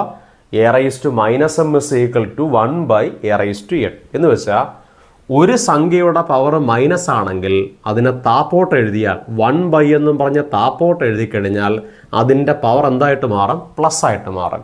സോ 2⁻1 താപ്പോട്ട് എഴുതുമ്പം 1 എന്ന് എഴുതിയാൽ അത് 2⁻1 എന്ന് എഴുതാം. പിന്നെ മൈനസ് ഇല്ല. അതാണ് ആ റൂള് പറയുന്നത്. a⁻m എന്ന് പറഞ്ഞാൽ 1/a⁻m ആയിരിക്കും. മൈനസ് കൊടുത്തിട്ട് 3⁻2 മാറ്റി എങ്ങനെ എഴുതാം? 1 എന്ന് കൊടുത്ത് 3⁻- മാറ്റി 2 എന്ന് എഴുതാമല്ലോ. ഇനി ഇതിൻ്റെ വില പറയുമ്പം 1/2⁻1 എന്ന് പറഞ്ഞാൽ 2 തന്നെ, മൈനസ് കൊടുത്താൽ 1/3ന്റെ സ്ക്വയർ എന്ന് പറഞ്ഞാൽ 9 എന്ന് കിട്ടുമല്ലോ. അടുത്ത സ്റ്റെപ്പിൽ 2 ഭിന്നസംഖ്യ കുറയ്ക്കണം. 1/2ഉം 1/9 എന്ന് പറഞ്ഞാൽ 2 ഭിന്നസംഖ്യയാണ്. 2 ഭിന്നസംഖ്യ കുറയ്ക്കാൻ വേണ്ടി ആദ്യം ഇങ്ങനെ താഴെ ഗുണിക്കണം. താഴെ ഗുണിക്കുമ്പോൾ 2നെ കൊണ്ട് 9 ഗുണിച്ചാൽ 18 കിട്ടും. എന്നിട്ട് അങ്ങോട്ടും ഇങ്ങോട്ടും ക്രോസ് ചെയ്തിട്ട് മൈനസ് ചെയ്യണം. ക്രോസ് ചെയ്യുമ്പോൾ 1 × 9 9 മൈനസ് 1 അല്ലേ? 1 × 9 = 9 മൈനസ് ഇടയ്ക്കുള്ള മൈനസ് കൊടുത്തിട്ട് 1 × 2 = 2 എന്ന് കിട്ടും. സോ ആൻസർ = 9ൽ നിന്ന് 2 കുറച്ചാൽ 7/18 ആയിരിക്കും ഈ ചോദ്യത്തിൻ്റെ ഉത്തരം. കുറേ കൂടെ കാര്യങ്ങൾ നമ്മൾ പറഞ്ഞു. കുറച്ചധികം കാര്യങ്ങൾ ചെയ്യാനുണ്ടായിരുന്നു. നല്ലതുപോലെ ശ്രദ്ധിക്കണം, നല്ലതുപോലെ മനസ്സിലാക്കി ചെയ്യണം. കൃത്യംഗമായിട്ട് ബന്ധപ്പെട്ട റൂൾസും കൃത്യംഗത്തിൻ്റെ കണക്കുകളൊക്കെ നമ്മുടെ ഈ ചാനലിനകത്ത് അതിൻ്റെ ടോപ്പിക് വൈസ് ക്ലാസ്സുകൾ എടുക്കും. എന്നിട്ട് നിങ്ങൾക്ക് അത് കുറേ കൂടെ റെഡിയായിട്ട് എടുക്കാം. ഇപ്പം എക്സാം പോയിന്റ് ഓഫ് വ്യൂവിൽ വളരെ വേഗത്തിൽ ഞാൻ കാര്യങ്ങളങ്ങ് പറഞ്ഞു പോവുകയാണ്. ഓക്കെ, അടുത്ത ചോദ്യം നമ്പേഴ്സുമായിട്ട് ബന്ധപ്പെട്ട സംഖ്യയായിട്ട് ബന്ധപ്പെട്ടൊരു ചോദ്യമാണ്. എങ്ങനെയാണ്? 2 സംഖ്യകളുടെ തുക 6. അതങ്ങ് എഴുതി വെക്കാം. 2 സംഖ്യകളുടെ തുക എന്ന് പറഞ്ഞാൽ 6ആണ്. തുക 6. അടുത്ത എന്താ? അവയുടെ ഗുണനഫലം, അതിൻ്റെ പ്രോഡക്റ്റ്. ഗുണനഫലം എന്ന് പറഞ്ഞാൽ 15 അല്ലേ? തുക 6, ഗുണനഫലം 15. 15 ആയാൽ സംഖ്യകളുടെ വിൽക്രമങ്ങളുടെ തുകയല്ലേ? ഇത് വേണമെങ്കിൽ ഇത് പഠിച്ചു വെക്കാം. വിൽക്രമങ്ങളുടെ തുക കാണുന്ന രീതിയായിട്ട് നിങ്ങളങ്ങ് പഠിച്ചു വെച്ചാൽ മതി. ഇങ്ങനെയാണ് ഇങ്ങനെ പഠിച്ചു വെക്കണം. വിൽക്രമങ്ങളുടെ തുക കാണുന്ന രീതി ഇങ്ങനെയാണ്. വിൽക്രമങ്ങളുടെ തുക = ഇങ്ങനെ പഠിച്ചു വെച്ചോ. തുക ഡിവൈഡഡ് ബൈ ഗുണനഫലമായിരിക്കും ആൻസർ. തുക ഡിവൈഡഡ് ബൈ ഗുണനഫലം. സോ തുകയെന്ന് പറഞ്ഞാൽ തരുന്ന എത്ര? 6. ഗുണനഫലം എന്ന് പറഞ്ഞാൽ 15. So answer = 6/15. അത്ര എളുപ്പത്തിൽ ചെയ്യാം. അതാണ് ഏറ്റവും എളുപ്പമുള്ള മാർഗം. ഇത്രയേ ഉള്ളൂ. അല്ലെങ്കിൽ ഇങ്ങനെ ചെയ്യണം. നമ്മൾ ഈ നമ്പറിന് ഫസ്റ്റ് നമ്പറിന് A എന്നും സെക്കൻഡ് നമ്പറിന് B എന്നും കൊടുത്താൽ അതിൻ്റെ വിൽക്രമം എന്ന് പറഞ്ഞാൽ ആദ്യത്തെ വിൽക്രമം 1/A എന്നും രണ്ടാമത്തെ വിൽക്രമം 1/B എന്നും എഴുതണം അല്ലേ? വിൽക്രമം എന്ന് പറഞ്ഞാൽ തിരിച്ചിടാനാണ്. സോ അതിൻ്റെ വിൽക്രമങ്ങളുടെ തുക ചോദിക്കുമ്പോൾ 1/A + 1/B ആണ് ചോദ്യം. അത് കിട്ടാൻ വേണ്ടി ആദ്യം ഇങ്ങനെ താഴെ ഗുണിക്കുമ്പം A × B എന്ന് പറഞ്ഞാൽ AB എന്ന് എഴുതണം. പിന്നെ ഇങ്ങനെ ക്രോസ് ചെയ്യുമ്പം 1 × A = A + 1 × B = B എന്ന് കിട്ടും. എന്ന് വെച്ചാൽ A+B എന്ന് പറഞ്ഞ തുകയാണ്, താഴെ AB എന്ന് പറഞ്ഞ ഗുണനഫലമാണ്. അങ്ങനെ കിട്ടും. അതിനെക്കാട്ട് നല്ലത് പഠിച്ചെങ്കിൽ വെച്ചാൽ മതി. വിൽക്രമങ്ങളുടെ തുക കാണുന്ന മാർഗ്ഗം എന്താ? തുക ഡിവൈഡഡ് ബൈ ഗുണനഫലം. തുകയെന്ന് പറഞ്ഞാൽ 6, ഗുണനഫലം എന്ന് പറഞ്ഞാൽ 15. So answer is equal to 6/15. റെസിപ്രോക്കൽസിൻ്റെ സമ്മിൻ്റെ ക്വസ്റ്റ്യൻ വേണമെങ്കിൽ ചോദിക്കാം. ഓക്കെ, 6ാമത്തെ ക്വസ്റ്റ്യനിലേക്ക് പോവാം. എന്താ ചോദ്യം? 46 മുതൽ 150 വരെയുള്ള ഇരട്ട സംഖ്യകളുടെ എണ്ണം എത്ര എന്നല്ലേ ചോദിച്ചേ? ഓക്കെ, ഒന്ന് നോക്കിയേ. 46 മുതൽ 150 വരെയുള്ള ഇരട്ട സംഖ്യകളുടെ എണ്ണം ചോദിച്ചാലേ നിങ്ങൾ ചെയ്യേണ്ട ഇതാണ്. എണ്ണമാണ് ചോദ്യം. എണ്ണം ചോദിച്ചാൽ അത് ഇരട്ട സംഖ്യ ആയിക്കോട്ടെ, ഒറ്റ സംഖ്യ ആയിക്കോട്ടെ, എണ്ണൽ സംഖ്യ ആയിക്കോട്ടെ, സമാന്തര ശ്രേണി ആയിക്കോട്ടെ, എന്ത് ചോദിച്ചാലും ശരി, എപ്പോഴും നിങ്ങൾക്ക് എണ്ണം കാണാൻ ഒരൊറ്റ ഇക്വേഷനേ ഉള്ളൂ. ആ ഇക്വേഷൻ നിങ്ങൾ പഠിക്കണം. എണ്ണം കാണുന്ന ഇക്വേഷനാണ്, എൻ കാണുന്ന ഇക്വേഷനാണ് n is equal to Tn minus T1 divided by D+1 എന്ന് പറഞ്ഞ ഇക്വേഷൻ പഠിക്കണം. ഇതങ്ങ് പഠിച്ചു വെച്ചോണം. എല്ലാ കണക്കിനും നിങ്ങൾക്ക് മുതൽക്കൂട്ടാവുന്ന ഒരു ഇക്വേഷൻ ആയിരിക്കും. അതുകൊണ്ട് നിങ്ങളിത് ഉറപ്പായിട്ടും പഠിച്ചു വെച്ചേക്കണം. n കാണുന്ന ഇക്വേഷൻ പഠിച്ചു വെക്കണം. n കാണുന്ന ഇക്വേഷൻ എന്താ? n is equal to Tn minus T1 divided by D+1. Tn എന്ന് പറഞ്ഞാൽ ലാസ്റ്റ് ടൈം, T1 എന്ന് പറഞ്ഞാൽ ഫസ്റ്റ് ടൈം, D എന്ന് പറഞ്ഞ ഡിഫറൻസ്, ഏറ്റവും അവസാനം +1. ഓക്കെ, എന്നാൽ ഈ ചോദ്യത്തിലേക്ക് നേരെ വരാം. എണ്ണം കാണാനാണ് ചോദിച്ചാൽ n is equal to Tn എന്ന് പറഞ്ഞാൽ 46 മുതൽ 150 വരെ. 150 വരെ എന്ന് പറയുമ്പോൾ ലാസ്റ്റ് ടൈം 150 മൈനസ് T1ൻ്റെ വില എന്ന് പറഞ്ഞാൽ 46, അതും എഴുതി. ലാസ്റ്റ് ഫസ്റ്റും എഴുതി. ഡിവൈഡഡ് ബൈ ഡിഫറൻസ് ശ്രദ്ധിച്ചോണം. ഡിഫറൻസ് എത്ര? 46 മുതൽ 150 വരെയുള്ള ഇരട്ട സംഖ്യ. ഇരട്ട സംഖ്യ എന്ന് പറഞ്ഞാൽ ഏതൊക്കെയാ? 2, 4, 6, 8 ഇരട്ട സംഖ്യ. അതിൻ്റെ ഡിഫറൻസ് എന്ന് പറഞ്ഞാൽ ഡിഫറൻസ് എത്ര? 2ആണ്. 2ൻ്റെയും 4ൻ്റെയും വ്യത്യാസം 2. 4ൻ്റെയും 6ൻ്റെയും വ്യത്യാസം 2. 46 കഴിഞ്ഞാൽ അടുത്ത ഇരട്ട സംഖ്യ 48. സോ അതിൻ്റെ ഡിഫറൻസ് എന്ന് പറഞ്ഞാൽ 2ആണ്. ഏറ്റവും അവസാനം +1 കൊടുക്കണം. ഇനി 150 നിന്ന് 46 കുറയ്ക്കണം. 150 നിന്ന് 46 കുറച്ചാൽ എത്ര കിട്ടും? 104 എന്ന് കിട്ടും. 104 ഡിവൈഡഡ് ബൈ 2 + 1. 104നെ കൊണ്ട് 2 ഹരിക്കണം. 104ൻ്റെ പകുതി എത്ര? 52. 52 + 1 ഇസ് ഈക്വൽ ടു 53 ഈ ചോദ്യത്തിൻ്റെ ഉത്തരം. ഒന്ന് ശ്രദ്ധിക്കണം, നല്ലപോലെ ഒന്ന് നോക്കി ഈ ഇക്വേഷൻ പഠിച്ചങ്ങ് മനസ്സിലാക്കണം. ക്ലിയർ? അടുത്ത ക്വസ്റ്റ്യനിലേക്ക് പോകാം. അടുത്ത ചോദ്യം 17ാമത്തെ ക്വസ്റ്റ്യൻ. ഒരാൾ 40 മീറ്റർ കിഴക്കോട്ട് നടന്നു. തുടർന്ന് വലത്തേക്ക് തിരിഞ്ഞ് 60 മീറ്ററും വീണ്ടും വലത്തേക്ക് 40 മീറ്ററും വീണ്ടും വലത്തേക്ക് 90 മീറ്റർ നടന്നാൽ ആദ്യ സ്ഥാനത്ത് നിന്നും എത്ര അകലെയാണ് ഇപ്പോൾ? ഓക്കെ, നമുക്ക് ആ കണക്ക് ചെയ്യാം. പടം വരച്ച് ചെയ്യാം. അതിനു മുമ്പ് ഡയറക്ഷൻ ചെയ്യുമ്പോൾ നിങ്ങൾ ഇതിൻ്റെ തെക്കും വടക്കും കിഴക്കും പടിഞ്ഞാറും ഒക്കെ ഒന്ന് അറിഞ്ഞിരിക്കണം. ഇങ്ങനെയാണ്. ഏതൊക്കെയാണ് ഡയറക്ഷൻസ് അറിയാൻ വേണ്ടിയിട്ട്? തെക്കെന്ന് പറഞ്ഞാൽ താഴെ, വടക്കെന്ന് പറഞ്ഞാൽ മുകളിൽ, കിഴക്കെന്ന് പറഞ്ഞാൽ വലത്തോട്ടും, പടിഞ്ഞാറെന്ന് പറഞ്ഞാൽ ഇടത്തോട്ടും, അല്ലേ? അങ്ങനെ അറിഞ്ഞിരിക്കണം. സൗത്ത്, നോർത്ത്, ഈസ്റ്റ്, വെസ്റ്റ്, ഇതാണ് ഡയറക്ഷൻ. ഓക്കെ, ഇനി വലതും ഇടതുമൊക്കെ നമുക്ക് പോകുന്നതനുസരിച്ച് വരച്ച് ചെയ്യാം. വരച്ച് ചെയ്യുന്നത് തന്നെയാണ് ഏറ്റവും നല്ലത്. ഇതിനകത്ത് മറ്റു മാർഗ്ഗങ്ങളൊന്നും പഠിക്കണ്ട. കണക്കിനനുസരിച്ച് വരച്ച് പഠിക്കുന്നതാണ് എപ്പോഴും നല്ലത്. ഓക്കെ, ഒരാൾ 40 മീറ്റർ കിഴക്കോട്ട് കടന്നു. ഒരാളുടെ ഇനിഷ്യൽ പോയിന്റ് എപ്പോഴും മാർക്ക് ചെയ്ത് വെക്കണം. ഇതാണ് സ്റ്റാർട്ടിംഗ് പോയിന്റ് മാർക്ക് ചെയ്ത് വെച്ചു. 40 മീറ്റർ കിഴക്കോട്ടെന്ന് പറഞ്ഞാൽ ഇങ്ങോട്ട് പോയി, അല്ലേ? അന്നേരം 40 മീറ്റർ കിഴക്കോട്ടാകുമ്പോൾ ഇങ്ങോട്ടാണ് പോയത്. അത് എത്ര മീറ്ററാണ്? 40 മീറ്റർ. ശരി, അത് 40 മീറ്റർ കിഴക്കോട്ട് പോയി. തുടർന്ന് വലത്തേക്ക് തിരിഞ്ഞു. അന്നേരം നിങ്ങൾ എപ്പോഴും ഇങ്ങനെ ചെയ്താൽ മതി. നിങ്ങൾ ബുക്ക് എടുത്തിട്ട് നമുക്കിത് ക്ലോക്ക് വെച്ചിട്ടൊക്കെ അതിൻ്റെ ആൻറ്റി ക്ലോക്ക് വേഴ്സും അങ്ങനെയൊക്കെ ചെയ്യാം. പക്ഷെ അതിൽ നല്ലത് എപ്പോഴും നിങ്ങൾ ഈ പോകുന്ന ഡയറക്ഷനിൽ നിങ്ങളുടെ 2 കൈയും വെക്കണം. പോകുന്ന ഡയറക്ഷനിൽ എങ്ങനെയാണോ പോകുന്നത് ആ ഡയറക്ഷനിൽ നിങ്ങളുടെ 2 കൈ എടുത്ത് ഈ വരയുടെ അപ്പുറം വെച്ചിട്ട് നിങ്ങളുടെ വലത്തെ കൈയിരിക്കുന്നത് വലത്തോട്ടും ഇടത്തെ കൈയിരിക്കുന്ന ഇടത്തോട്ടെന്നും പറയണം. എങ്ങനെയാ? പോകുന്ന ഡയറക്ഷനിൽ ഇപ്പോൾ അങ്ങോട്ടാണ് പോകുന്നത്. 40 മീറ്റർ കിഴക്കോട്ടാകുമ്പോൾ അങ്ങോട്ട് പോയി കൈ കൊണ്ടൊന്ന് അപ്പുറം വെക്കണം. വെച്ചിട്ട് വലത്തെ കൈയിരുന്ന് കഴിഞ്ഞാൽ വലത്തോട്ടും ഇടത്തെ കൈയിരിക്കുന്നിടത്ത് ഇടത്തോട്ടും അങ്ങനെ പറയണം. എന്നാൽ ഒന്ന് പറ. 40 മീറ്റർ കിഴക്കോട്ട് നടന്നു, തുടർന്ന് വലത്തോട്ട്. എന്നിട്ട് വലത്തോട്ടെന്ന് പറയുമ്പം ഇങ്ങനെ കൈ കൊണ്ട് വെച്ച് കഴിഞ്ഞാൽ ഇതാ വലത്തെ കൈ വലത്തോട്ടെന്ന് പറഞ്ഞാൽ താപ്പോട്ട വരയ്ക്കണ്ടേ? ശരിയല്ലേ? വലത്തോട്ട് എത്ര തിരിഞ്ഞു പോയി? 60 മീറ്റർ. അന്നേരം 60 മീറ്റർ വരയ്ക്കുമ്പോൾ അറിയേണ്ട ഇത് 40 മീറ്റർ. അന്നേരം 60 മീറ്റർ ആകുമ്പോൾ അതിനേക്കാട്ടി കുറച്ചുകൂടെ വരയ്ക്കണം. 60 മീറ്റർ ആകുമ്പോൾ ഒരുത്തിലൂടെ വരയ്ക്കണം. വരച്ചല്ലോ? വരച്ച് 60 മീറ്ററും വീണ്ടും വലത്തോട്ട് 40 മീറ്റർ. വീണ്ടും വലത്തോട്ടാകുമ്പോൾ ഇപ്പം എങ്ങനെയാണ് പോയെന്ന് നോക്കണം. അവിടെ നിന്ന് ഇങ്ങോട്ടാകുമ്പോൾ ഇങ്ങനെ വെക്കണം കൈ. മനസ്സിലായോ? അവിടെ നിന്ന് ഇങ്ങോട്ടാണ് വന്നത്. അവിടെ നിന്ന് ഇങ്ങോട്ടാകുമ്പോൾ കൈ ഇങ്ങോട്ട് വെച്ചാൽ വലത്തോട്ടെന്ന് പറഞ്ഞാൽ ഇവിടെ അല്ലേ വലത്തെ കൈ ഇരിക്കുന്നത്. എന്നാൽ ഇങ്ങോട്ടാണ് വരയ്ക്കേണ്ടത്, അല്ലേ? വലത്തോട്ട് ഇങ്ങോട്ട് വരയ്ക്കണം. എത്ര? വലത്തോട്ട് 40 മീറ്റർ ആകുമ്പം ഇത് 40 അല്ലേ, അന്നേരം ഇത് 40 ആകുമ്പോൾ കറക്റ്റ് ഇതിൻ്റെ നേരെ വരയ്ക്കണം. അതാണ്ട് ഇവിടെ കൊണ്ടുവന്ന് നിർത്താം. ഇതും 40 മീറ്റർ, ശരിയല്ലേ? വലത്തോട്ട് 40 വരച്ചു.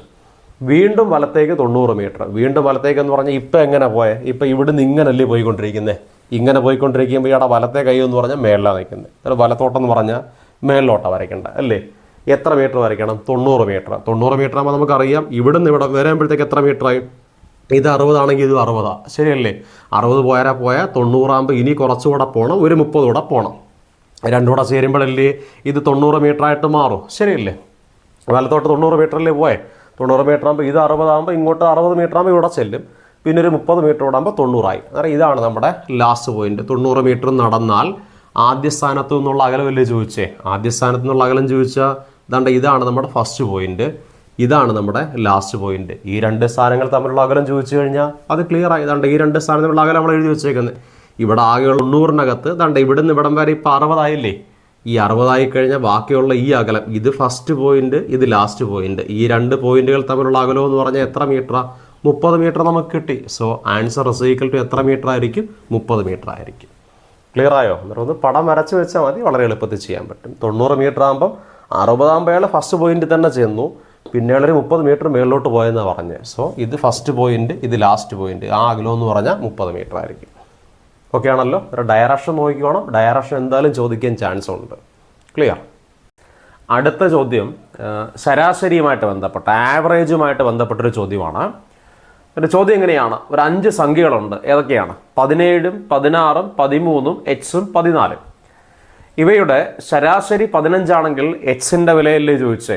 ഓക്കെ, അന്നേരം നിങ്ങൾ അറിയേണ്ട ഇതാണ്, ശരാശരി തരുവാണെങ്കിൽ ശരാശരിയുമായിട്ട് ബന്ധപ്പെട്ട്, ആവറേജുമായിട്ട് ബന്ധപ്പെട്ട് ആദ്യം അറിയേണ്ട ഇതാണ്, ശരാശരി കാണുന്ന മാർഗം എന്താണ്? ശരാശരി ഇസ് ഈക്വൽ ടു തുക ഡിവൈഡഡ് ബൈ എണ്ണമാണെന്നറിയണം. തന്നിരിക്കുന്ന സംഖ്യകളുടെ തുകയെ കൊണ്ട് എണ്ണത്തിന് ഹരിച്ചാൽ എന്ത് കിട്ടും? ശരാശരി കിട്ടും. എന്നാൽ നമുക്ക് ഈ ക്വസ്റ്റ്യനിലേക്ക് വരാം.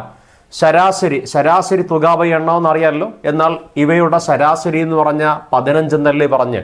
സോ ശരാശരിക്ക് പകരം ശരാശരി എത്ര? 15. 15 ഈസ് ഈക്വൽ ടു തുക ബൈ എണ്ണം. തുക എന്ന് പറഞ്ഞാൽ നമ്പേഴ്സ് അല്ലടാ, കൂട്ടാൻ. ഏതൊക്കെയാ? 17 പ്ലസ് നമ്പർ കൂട്ടാനല്ലേ? 17 plus 16 plus 13 plus X plus 14 തുക ഡിവൈഡഡ് ബൈ എണ്ണം. എത്ര നമ്പർ ഉണ്ട്? 1, 2, 3, 4, 5 നമ്പർ ഡിവൈഡഡ് ബൈ 5 എന്ന് എഴുതുക, ശരിയല്ലേ? അടുത്ത സ്റ്റെപ്പിൽ ഇവിടെയുള്ള ഈ ബൈ 5 ഡിവൈഡഡ് ബൈ 5 അപ്പുറം ചെല്ലുമ്പം ഇൻറ്റു 5 ആക്കണം. എന്നിട്ട് ഇങ്ങനെ എഴുതണം, ഇവിടെ ആകെ ഒരു 15 ഉണ്ട്. ഈ ബൈ 5 അപ്പുറം ചെല്ലുമ്പം ഇൻറ്റു 5 ആകുമ്പോൾ 15 ഇൻറ്റു 5 എന്ന് എഴുതുക. 15 ഇൻറ്റു 5 ഈസ് ഈക്വൽ ടു, ഇവിടെ ഉള്ള ഇതെല്ലാം കൂടെ കൂട്ടി വെക്കാം. 17ൻ്റെ കൂടെ 13 കൂട്ടിയാൽ 30 എന്ന് കിട്ടും. 16ൻ്റെ കൂടെയും 14 കൂട്ടിയാൽ 30 എന്ന് കിട്ടും. So 30 plus 30 is equal to 60 plus x എന്ന് കിട്ടും. ബൈ 5 അപ്പുറം കൊണ്ട് എന്നല്ലോ. എന്നാൽ നിങ്ങൾ പറ, 60 പ്ലസ് എക്സിൻ്റെ വില ഇവിടെ എത്ര? 15 ഇൻറ്റു 5 എന്ന് പറഞ്ഞാൽ 15നെ കൊണ്ട് 5 ഗുണിച്ചാൽ 75 കിട്ടുന്നേ. കിട്ടി. 75 is equal to 60 plus x എന്ന് കിട്ടിക്കഴിഞ്ഞാൽ നമുക്ക് കണ്ടുപിടിക്കേണ്ട എക്സ് ആണെങ്കിൽ എക്സ് അവിടെ നിൽക്കട്ടെ. ഈ എച്ചിൻ്റെ കൂടെയുള്ള പ്ലസ് 60 ഇപ്പുറം ചെല്ലുമ്പം മൈനസ് 60 ആക്കണം. എന്നാൽ ഇപ്പുറം ആൾറെഡി ഒരു 75 ഉണ്ട്. ഈ പ്ലസ് 60 ഇപ്പുറം വരുമ്പം മൈനസ് 60 ആക്കുമ്പോൾ 75 60 കുറച്ചാൽ 15 എന്ന് കിട്ടും. സോ ഈ എച്ച് ഇസ് ഈക്വൽ ടു, ഈ എച്ചിൻ്റെ വില എന്ന് പറഞ്ഞാൽ എത്ര കിട്ടി? 15 എന്ന് കിട്ടി. ഈ ചോദ്യത്തിൻ്റെ ഉത്തരം 15 ആയിരിക്കും. ഇത് ആവറേജിൻ്റെ തുടക്കത്തിൽ നമ്മൾ പഠിക്കുന്ന ഒരു ക്വസ്റ്റ്യൻ ആണ്. ആവറേജിനകത്ത് ഇങ്ങനെ ഒരു ചോദ്യം നോക്കിക്കോ, ചിലപ്പം ഇങ്ങനെ ഇതുമായിട്ട് ബന്ധപ്പെട്ടൊരു കണക്ക് നിങ്ങൾക്ക് ചോദിക്കാം. ഓക്കെ, എന്നാൽ ശരാശരിയുമായിട്ട് ബന്ധപ്പെട്ട് ഒരു കണക്കൂടെ നമുക്ക് ചെയ്യാം. ഓക്കെ, ഇത് ഒരു സ്ഥിരം ചോദ്യങ്ങളിലൊന്നാണ്. നോക്കുക, 30 ആളുകളുടെ ശരാശരി വയസ്സ് 10 ആണ്. ഒരാളും കൂടി വന്നു ചേർന്നപ്പോൾ ശരാശരി വയസ്സ് 11 വർദ്ധിക്കുന്നു എങ്കിൽ പുതിയതായി വന്ന ആളിൻ്റെ വയസ്സാണ് ചോദ്യം, അല്ലേ? ഇതും നമുക്ക് 2 മാർഗത്തിൽ ചെയ്യാം. ഒന്നുകിൽ നമുക്ക് എഴുതി ചെയ്യാം, അല്ലെങ്കിൽ ഒരു ഹിൻഡ് പഠിച്ച് മനസ്സിലാക്കി ചെയ്യാം. ഹിൻഡ് അവിടെ നിൽക്കട്ടെ, നമുക്ക് അതിലേക്ക് പിന്നെ വരാം. പെട്ടെന്ന് പഠിക്കാൻ വേണ്ടി ഇതും എഴുതി ചെയ്യാൻ വലിയ ബുദ്ധിമുട്ടില്ലാത്ത ചോദ്യമായതുകൊണ്ട് ഞാനിത് എഴുതി തന്നെ ചെയ്യുകയാണ്. നമുക്ക് അങ്ങനെ തന്നെ ചെയ്യാം. പെട്ടെന്ന് നമുക്ക് എക്സാം എടുത്തിരിക്കുമ്പം അങ്ങനെ ചെയ്യുന്നതാണ് എളുപ്പം. ഓക്കെ, ഒന്ന് നോക്കാം. ഇങ്ങനെ മാർക്ക് ചെയ്യണം. ഇവിടെ ആളുകളുടെ എണ്ണമുണ്ട്, 30 ആളുകളുടെ എണ്ണവും പിന്നെ ശരാശരി ഉണ്ട്. സോ ആളുകളുടെ എണ്ണം എന്ന് പറഞ്ഞാൽ ഇവിടെ n എന്ന് മാർക്ക് ചെയ്യണം. ശരാശരി എന്ന് പറഞ്ഞാൽ ഇവിടെ ആവറേജ് എന്ന് മാർക്ക് ചെയ്യണം. ഓക്കെ, എന്നിട്ട് പറയണം ആളുകളുടെ എണ്ണം എത്ര? 30 30 ആളുകളുടെ എണ്ണം 30 30 ആളുകളുടെ ശരാശരി വയസ്സ് 10. കിട്ടിയല്ലോ. 30 ആളുകളുടെ ശരാശരി വയസ്സ് 10 ആണെങ്കിൽ അവിടെ വെച്ച് നമുക്കതിൻ്റെ സം എത്ര എന്ന് പറയണം. സം കിട്ടാൻ വേണ്ടിയിട്ട്, തുക കിട്ടാൻ വേണ്ടി എല്ലായ്പ്പോഴും എണ്ണത്തിനെ കൊണ്ട് ശരാശരിയെ ഗുണിക്കണം. ഓക്കെ, അന്നേരം ഒന്ന് പറ, എണ്ണം 30ഉം ശരാശരി 10ഉം ആണെങ്കിൽ തുകയെന്ന് പറയുന്നത് 30നെ കൊണ്ട് 10 ഗുണിച്ചാൽ 30 × 10 = 300 ആയിരിക്കും. കിട്ടിയല്ലോ. അത് കഴിഞ്ഞു. ഇനി എന്താ പറഞ്ഞത്? 30 ആളുകളുടെ ശരാശരി വയസ്സ് 10. അത് നമ്മൾ എഴുതി കഴിഞ്ഞല്ലോ. അടുത്ത പറ, ഒരാളും കൂടി വന്നു ചേർന്നു. പറ, ഇപ്പം എത്ര പേരാ? 30 പേര്. ഒരാളും കൂടി വന്നു ചേരുമെന്ന് പറഞ്ഞാൽ എത്ര ആയിട്ട് മാറി? 31 മാറി. എണ്ണം 31 ഒരാളും കൂടി വന്നു ചേർന്നപ്പോൾ ശരാശരി വയസ്സ് എത്ര ആയിട്ട് വർദ്ധിച്ചു? 11. ആദ്യം എത്ര? 10 ആയിരുന്നു. ഇപ്പം എത്ര ആയിട്ട് വർദ്ധിച്ചു? 11 വർദ്ധിച്ചു. ശരിയല്ലേ? എന്നാൽ വന്ന ആളുടെ വയസ്സല്ലേ ചോദിച്ചേ? അതിലേക്ക് വരാം. പറഞ്ഞേ, ഒരാൾ വന്നപ്പോൾ എണ്ണം 30 മാറി 31. ശരാശരി 10 മാറിയിട്ട് 11 വർദ്ധിച്ചു. എന്നാൽ വീണ്ടും അവിടുത്തെ തുക കണ്ടുപിടിക്കാൻ വേണ്ടി ഗുണിച്ചാൽ പോരെ? എത്ര? 31നെ കൊണ്ട് 11 ഗുണിക്കുക. ഗുണിച്ച് പറ, 31നെ കൊണ്ട് 11 ഗുണിച്ചാൽ എത്ര കിട്ടും? 31നെ കൊണ്ട് 10 ഗുണിച്ചാൽ 31 × 10 എന്ന് പറഞ്ഞാൽ 310. 310. പിന്നെ ഒരു 31 കൂടെ കൂട്ടിയാൽ മതി. 310ൻ്റെ കൂടെ 31 കൂട്ടിയാൽ 341 കിട്ടും. കിട്ടിയല്ലോ. ഇപ്പം പറ, 10 ആളാവുമ്പം 30 ആളാവുമ്പം എങ്ങനെ? 10 അല്ലല്ലോ, 30. ആവറേജ് അല്ലേ 10. 30 ആളാവുമ്പം അതിൻ്റെ സം എന്ന് പറഞ്ഞാൽ 300. 31 ആളാവുമ്പം ഒരാൾ വരുമ്പോൾ അതിൻ്റെ സം എന്ന് പറഞ്ഞാൽ 341. അങ്ങനെയാണെങ്കിൽ ഈ അധികം വന്ന ഇതിൻ്റെ ഈ ഡിഫറൻസ് എന്ന് പറയുന്നത് വന്ന ആളുടെ വയസ്സായിരിക്കത്തില്ലേ? ശരിയല്ലേ? 30 മാറി ഇവിടെ 31 ആയപ്പം 300 മാറി 341 ആകുമ്പം ആ വന്ന ഒരാളുടെ വയസ്സെന്ന് പറയുന്നത് ഇതിൻ്റെ വ്യത്യാസമല്ലേ? ഇതിൻ്റെ വ്യത്യാസം എന്ന് പറഞ്ഞാൽ 341 300 കുറയ്ക്കണം. 341 300 കുറച്ചാൽ എത്ര കിട്ടും? 41 വയസ്സായിരിക്കും അയാളുടെ വയസ്സ്. എളുപ്പമാണ്, പെട്ടെന്ന് ചെയ്യാൻ പറ്റും. അതുകൊണ്ട് ഇങ്ങനെ തന്നെ നിങ്ങളുടെ എക്സാമിന് നോക്കുന്നതായിരിക്കും നല്ലത്. ഇത്രയേ ഉള്ളൂ. 30 പേർക്ക് 10 വെച്ചാകുമ്പോൾ 300.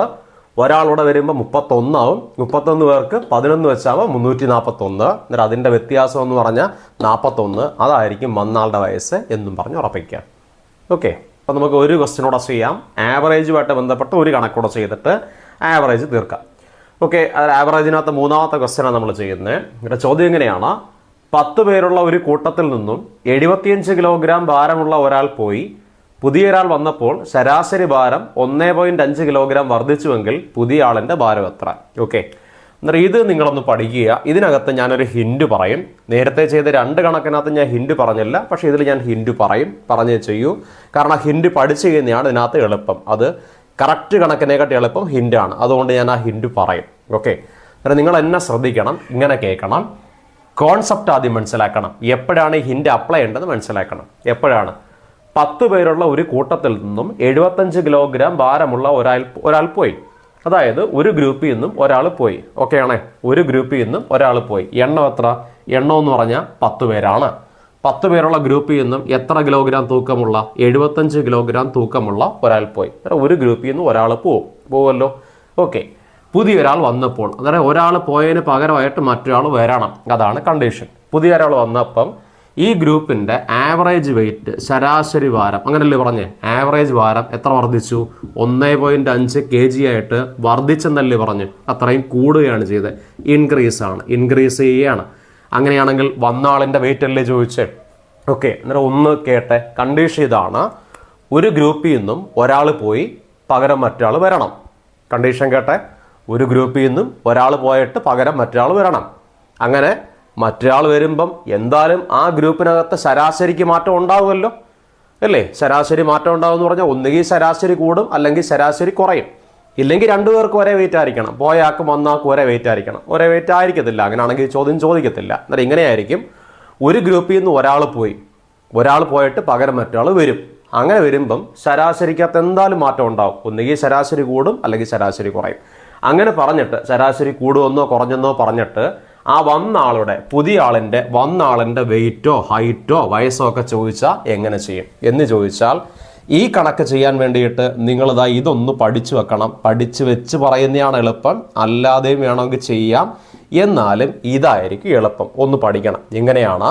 പുതിയ ഭാരം ഇസ് ടു, പുതിയ ആളിൻ്റെ ഭാരം അല്ലേ വേണ്ടേ? ഞാൻ ഇങ്ങനെ പറയണം, പുതിയ ഭാരം ഇസ് ടു പോയ ഭാരം എന്ന് പറഞ്ഞിട്ട്, പുതിയ ഭാരം ഇസ് ടു പോയ ഭാരം പ്ലസ് ഓർ മൈനസ് എണ്ണം ഇൻറ്റു ശരാശരി എത്ര മാറിയെന്നല്ലേ പറഞ്ഞ്, അതുകൊണ്ട് ഇങ്ങനെ പറയണം, എണ്ണം ഇൻറ്റു ശരാശരിയിലെ വ്യത്യാസം എന്ന് പറയണം. ഇത് ഒന്ന് പഠിച്ചു വെക്കണം. ഇങ്ങനെയുള്ള കണക്കിൽ ഇത് നിങ്ങൾ പഠിച്ചു വെച്ചാൽ നിങ്ങൾക്ക് ഈ കണക്ക് ചെയ്യാൻ എളുപ്പമായിരിക്കും. സന്ദർഭം ഏതാ? ഒരു ഗ്രൂപ്പിൽ നിന്നും ഒരാൾ പോയി പകരം മറ്റൊരാൾ വരും. ആ സന്ദർഭത്തിൽ ശരാശരിക്ക് മാറ്റം ഉണ്ടാകും. അങ്ങനെയുള്ള സന്ദർഭത്തിൽ വന്ന ആളുടെ ഭാരം ചോദിച്ചാൽ, ഹൈറ്റ് ചോദിച്ചാൽ, വെയിറ്റ് ചോദിച്ചാൽ, ഏജ് ചോദിച്ചാൽ എങ്ങനെ ചെയ്യും? പുതിയ ഭാരം ഇസ് ഈക്വൽ ടു പോയ ഭാരം പ്ലസ് ഓർ മൈനസ് എണ്ണം ഇൻറ്റു ശരാശരിയിലെ വ്യത്യാസം. പറ, പോയ ഭാരം എന്ന് പറഞ്ഞാൽ എത്ര കിലോഗ്രാമോ പോയെ? 75 കിലോഗ്രാം പോയി. വന്ന ആളുടെ വെയിറ്റ് അല്ലേ കാണണ്ടേ? സോ പുതിയ ഭാരം ഇസ് ഈക്വൽ ടു പോയ ഭാരം എന്ന് പറഞ്ഞാൽ 75 കിലോഗ്രാം. എന്തുവായി? പ്ലസ് ഓർ മൈനസ് എന്നല്ലേ നിങ്ങളുടെ ഡൗട്ട്? ഇത്രയേ ഉള്ളൂ. ശരാശരി ഈ ആൾ വരുമ്പോൾ ശരാശരി കൂടുവാണെങ്കിൽ പ്ലസ് കൊടുക്കണം, ശരാശരി കുറയുവാണെങ്കിൽ മൈനസ് കൊടുക്കണം. പറഞ്ഞേ, പുതിയ ആൾ വന്നപ്പോൾ ശരാശരി 1.5 കിലോഗ്രാം വർദ്ധിച്ചെന്ന് പറഞ്ഞ് കൂടിയതുകൊണ്ട് ഇവിടെ കൊടുക്കേണ്ടത് പ്ലസ് ആണ്. ഇനി ശരാശരി വർദ്ധിക്കുമല്ല കുറയുമെന്നാണ് പറയുന്നതെങ്കിൽ പ്ലസ് അല്ല കൊടുക്കേണ്ടത്, മൈനസ് കൊടുക്കണം. ഓക്കെ ആണ്. 75 കിലോഗ്രാം പ്ലസ്. അടുത്ത എന്തുവാ? എണ്ണം എത്ര പേരാ? 10 പേര്. 10 ഇൻറ്റു ശരാശരിയിലെ വ്യത്യാസം എന്ന് പറഞ്ഞാൽ എത്ര വ്യത്യാസം? 1.5 കിലോഗ്രാം ആണ് വർദ്ധിച്ചത്. വേറെ വ്യത്യാസം എന്ന് പറഞ്ഞാൽ 1.5 കിലോഗ്രാം. ശരിയല്ലേ? ഇനി സോൾവ് ചെയ്താൽ മതി. പ്ലസ് ഇൻറ്റു ഉണ്ടെങ്കിൽ ആദ്യം ഇത് ഗുണിച്ച് വെക്കണം. ഗുണിച്ച് വെക്കുമ്പം 75 അതുപോലെ നിർത്തിയിട്ട് പ്ലസ് കൊടുക്കണം. 1.5 കൊണ്ട് 10 ഗുണിക്കണം. പോയിന്റുള്ള നമ്പറിനെ കൊണ്ട് 10 ഗുണിക്കുക എന്ന് പറഞ്ഞാൽ ആ പോയിന്റ് അങ്ങ് മാറ്റിയാൽ മതി. ഒരു സ്ഥാനം മാറ്റുമ്പോഴത്തേക്ക് അത് 15 മാറും അല്ലേ? 1.5 ഇൻറ്റു 10 എന്ന് പറഞ്ഞാൽ 15 ആണ്. 15 കിട്ടുമ്പോൾ 75ൻ്റെ കൂടെ 15 കൂട്ടിക്കഴിഞ്ഞാൽ 90 കിലോഗ്രാം ആയിരിക്കും വന്ന ആളുടെ വെയിറ്റ് എന്ന് പറയുന്നത്. അതുകൊണ്ട് ഇതങ്ങ് പഠിച്ചോ. ഇത് പഠിച്ചു ചെയ്യുന്നതായിരിക്കും ഈ കണക്കിന് ഏറ്റവും എളുപ്പം. ഇതിൻ്റെ അല്ലാതെ ചെയ്യുന്ന ലോജിക്കൊക്കെ നമുക്ക് ആവറേജ് എടുക്കുന്ന ക്ലാസ്സുകളിൽ പറഞ്ഞുതരാം. ഓക്കെ, അപ്പോൾ നമുക്ക് അടുത്ത ക്വസ്റ്റ്യൻ നമ്പർ 21. ഒരു ഗോളത്തിൻ്റെ ആരം 2 മടങ്ങായാൽ വ്യാപ്തം എത്ര മടങ്ങാകും? അല്ലേ? ഓക്കെ, ഒന്ന് ശ്രദ്ധിച്ചേ. ആരം 2 മടങ്ങാണെങ്കിൽ വ്യാപ്തം അല്ലേ ചോദിച്ചേ? നമുക്കൊരിത്തിരി വേഗത്തിലങ്ങ് പറഞ്ഞു പോവാം. ആരം 2 മടങ്ങാകുകയാണ്. ഇങ്ങനെ പഠിക്കണം. റേഡിയസ് ആരം ഇസ് ഈക്വൽ ടു എത്ര മടങ്ങാവും? 2 മടങ്ങാകുകയാണെങ്കിൽ വ്യാപ്തം ചോദിച്ചാൽ ഇങ്ങനെ പഠിക്കണം. വ്യാപ്തം എപ്പോഴും ആരത്തിൻ്റെ ക്യൂബ് ആയിരിക്കും. എത്രയാണോ പറഞ്ഞതിൻ്റെ ക്യൂബ് എടുക്കണം. 2 എന്നാണ് പറയുന്നതെങ്കിൽ ആൻസർ 2ൻ്റെ ക്യൂബ്. സോ 2ൻ്റെ ക്യൂബ് എന്ന് പറഞ്ഞാൽ 2 into 2 into 2 is equal to എത്ര മടങ്ങായിട്ട് മാറണം? 8 മടങ്ങായിട്ട് മാറണം. ഇത്രയുള്ള ആരത്തിൻ്റെ ക്യൂബ് ആയിരിക്കണം എപ്പോഴും വ്യാപ്തം. 2 ആണെങ്കിൽ 2ൻ്റെ ക്യൂബ് എന്ന് പറഞ്ഞാൽ 8 മടങ്ങാണ് ഉത്തരം. ഇനി ചോദ്യം ഇങ്ങനെയാണ്, ആരം 3 മടങ്ങാണ് പറയുന്നതെങ്കിൽ 3 മടങ്ങെന്ന് പറയുകയാണെങ്കിൽ വ്യാപ്തമാവുന്നത് 3ൻ്റെ ക്യൂബ് ആയിരിക്കണം. 3ൻ്റെ ക്യൂബ് എന്ന് പറഞ്ഞാൽ എത്ര മടങ്ങായിരിക്കും? 27 മടങ്ങായിരിക്കും. 5 ആണെങ്കിൽ 5ൻ്റെ ക്യൂബ് ആയിരിക്കണം 125. ഇത്രയേ ഉള്ളൂ. എപ്പോഴും ഇതിൻ്റെ ക്യൂബ് ആയിരിക്കണം. ഈ തരുന്നതിൻ്റെ ക്യൂബ് ആയിരിക്കണം. ആരത്തിൻ്റെ ക്യൂബ്. ആരം 2 മടങ്ങാകുമ്പം 2ൻ്റെ ക്യൂബ്. 2ൻ്റെ ക്യൂബ് എന്ന് പറഞ്ഞാൽ എത്ര മടങ്ങ്? 8 മടങ്ങായിരിക്കും ഈ ക്വസ്റ്റ്യൻ്റെ ഉത്തരം. ക്ലിയർ? അപ്പോൾ ക്വസ്റ്റ്യൻ നമ്പർ 22. ഒരു കോഡനുസരിച്ച് ഫ്രണ്ട് എന്ന വാക്കിനെ HUMJTK എന്ന് എഴുതാമെങ്കിൽ, ഓക്കെ, റെക്കോർഡ് ഇതാണ്. ഫ്രണ്ട് എന്ന വാക്കിൻ്റെ കോഡ് FRIEND, ഫ്രണ്ട് എന്ന വാക്കിൻ്റെ കോഡ് അല്ലേ? ഒരു പ്രത്യേക കോഡ് അനുസരിച്ച് ഫ്രണ്ടിൻ്റെ കോഡ് ഏതാ? HUMJTK എന്ന് എഴുതാമെങ്കിൽ ചോദ്യം ചോദിക്കുന്നത് ഏതാ? ക്യാൻഡിൽ അല്ലേ? ക്യാൻഡിൽ എന്ന വാക്കിനെ എങ്ങനെ എഴുതാമെന്നല്ലേ ചോദിച്ചേ? ഓക്കെ, അന്നേരം നിങ്ങളുടെ കോഡ് അനുസരിച്ച് നിങ്ങൾ ചെയ്യേണ്ടത് എങ്ങനെയാണ്? ഓരോ ലെറ്റേഴ്സിൻ്റെ ബന്ധം നോക്കണം. അതിനു മുമ്പ് നിങ്ങൾ ആദ്യം നിങ്ങളുടെ ക്വസ്റ്റ്യൻ പേപ്പറിനകത്ത് ഇതങ്ങ് എഴുതി വെച്ചേക്കണം. A തൊട്ട് Z വരെ ലെറ്റേഴ്സ് എല്ലാം എഴുതി വെക്കണം. നിങ്ങളുടെ കോഡിങ്ങിൻ്റെ ക്വസ്റ്റ്യൻ ഇതുപോലൊരു കോഡിങ്ങിൻ്റെ ക്വസ്റ്റ്യനെ കണ്ടാൽ നിങ്ങളൊന്നും മനസ്സിൽ ആലോചിക്കാൻ നിൽക്കരുത്. ആദ്യം തൊട്ട് A തൊട്ട് Z വരെ എഴുതുക. അത് എഴുതുമ്പോൾ എങ്ങനെയാണ്? 1, 2, 3, 4, 5, 6 എക്സെട്ര എന്ന് എഴുതിയിട്ട് M വരെ 13ാമത്തെ ലെറ്റർ വരെ അങ്ങോട്ട് എഴുതണം, തിരിച്ച് ഇങ്ങോട്ട് എഴുതണം. അങ്ങനെ വേണം എപ്പോഴും കോഡിങ് എഴുതി വെക്കേണ്ടത്. ഓക്കെ, ഞാനത് ഈ കണക്കങ്ങ് പറഞ്ഞു പോവുകയാണ്. ബാക്കി കാര്യങ്ങളൊക്കെ നമുക്ക് കോഡിങ് എടുക്കുമ്പോൾ പറയാം. ഓക്കെ, ഫ്രണ്ടിൻ്റെ കോഡെന്ന് പറഞ്ഞാൽ HUMJTK ആണെങ്കിൽ ക്യാൻഡിലിൻ്റെ കോഡല്ലേ ചോദിച്ചേ? ഓക്കെ, ഫ്രണ്ടിൻ്റെ കോഡാകുമ്പോൾ ഫസ്റ്റ് F ആണ്. എഫിൻ്റെ കോഡ് H ആകുമ്പോൾ ദാണ്ട് F കഴിഞ്ഞിട്ട് H വരണമെങ്കിൽ തൊട്ടടുത്ത ലെറ്റർ അല്ല, 2ാമത്തെ ലെറ്ററാന്ന് മനസ്സിലായി. ശരിയല്ലേ? F കഴിഞ്ഞിട്ട് എഫിൻ്റെ കോഡ് വന്നിരിക്കുന്നത് H ആണ് അല്ലേ? ഇതാണ് F കഴിഞ്ഞാൽ തൊട്ടടുത്ത ലെറ്റർ എന്ന് പറഞ്ഞാൽ G ആണ്. G അല്ല, H ആവുന്നത്. അന്നേരം ഇതാകുമ്പോൾ 1 കൊടുക്കണം, ഇതാകുമ്പോൾ 2 കൊടുക്കണം. എന്നാൽ പിന്നെ R-ൻ്റെ കോഡെന്ന് പറഞ്ഞാൽ U. നമുക്ക് R-ഉം U നോക്കാം. R-ഉം U നോക്കുമ്പം ഇവിടെ ആകുമ്പോൾ 1, ഇതാകുമ്പോൾ 2, ഇതാകുമ്പോൾ 3, തരം +3 കൊടുക്കണം. അന്നേരം ഇത് ആദ്യത്തേത് +1 ആണെന്ന് മനസ്സിലായി അല്ലേ? +1 ആണ്. സോറി, ആദ്യത്തേത് +1 അല്ല,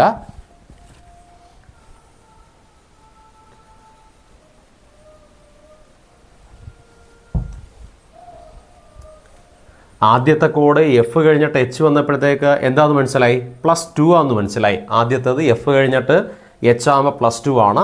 അടുത്തത് 6 കഴിഞ്ഞിട്ട് യു ആണ്. 6 കഴിഞ്ഞിട്ട് യു ആകുമ്പോഴത്തേക്ക് മൂന്നാമത്തെ ലെറ്റർ ആകുമ്പോൾ +3 ആണെന്ന് മനസ്സിലായി. അടുത്ത ഐ ആണ്. ഐയുടെ കോഡ് എന്ന് പറഞ്ഞാൽ എം. അതിൻ്റെ ഐ കഴിഞ്ഞിട്ട് എം ആകുമ്പോൾ ഇവിടെ ഇതാകുമ്പോൾ 1, ഇതാകുമ്പോൾ 2, ഇതാകുമ്പോൾ 3, ഇതാകുമ്പോൾ 4. അന്നേരം അതാകുമ്പോൾ എന്താ? +4 മനസ്സിലായി. ശരിയല്ലേ? ഓക്കെ, എന്നാൽ ഇതിൻ്റെ ഒരു രീതി മനസ്സിലായി. +2, +3, +4 അങ്ങനെ പോവുകയാണ്. എന്നാൽ അതിനനുസരിച്ച് നമുക്ക് ബാക്കിയോടെ പറഞ്ഞു നോക്കാം. ബാക്കി അങ്ങനെ തന്നെ ആയിരിക്കും പോകുന്നത്. എന്നാൽ പിന്നെ സിയുടെ കോഡ് പറയുമ്പം ആദ്യം എന്താ പറഞ്ഞേണ്ട? +2. അതുകൊണ്ട് ഇതാണ് സി ഇവിടെ നിൽക്കേണ്ടത്. +2 ആകുമ്പം ഇത് 1, ഇത് 2. അതായത് ആദ്യം വരേണ്ട ഏതാ? ഇ ആണ്. സിയുടെ കോഡിങ്ങിനകത്ത് ഫസ്റ്റ് വരേണ്ടത് എന്ന് പറഞ്ഞാൽ ഇ അല്ലേ?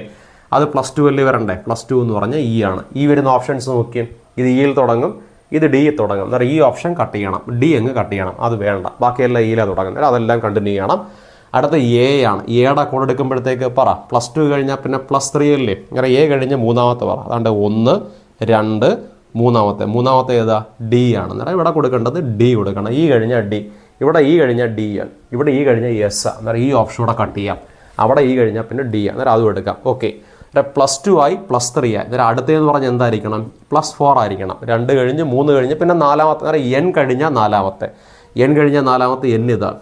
1, 2, 3, 4. നാലാമത്തെ എന്ന് പറഞ്ഞാൽ 6 ആണ്. സോ ഇവിടെ മാർക്ക് ചെയ്യേണ്ട ഏതാ? 6 മാർക്ക് ചെയ്യണം. ED6. ഇവിടെ ED6, അവിടെ ED6. ശരിയാണ്. ഓക്കെ, അത് കഴിഞ്ഞു. അടുത്ത ഏതാ? 4 കഴിഞ്ഞാൽ പിന്നെ അടുത്ത വരേണ്ട ഏതാണ്? 5-മത്തെ ആയിരിക്കും. 5-മത്തെ എന്ന് പറഞ്ഞാൽ ഡി കഴിഞ്ഞ് 5-മത്തെ.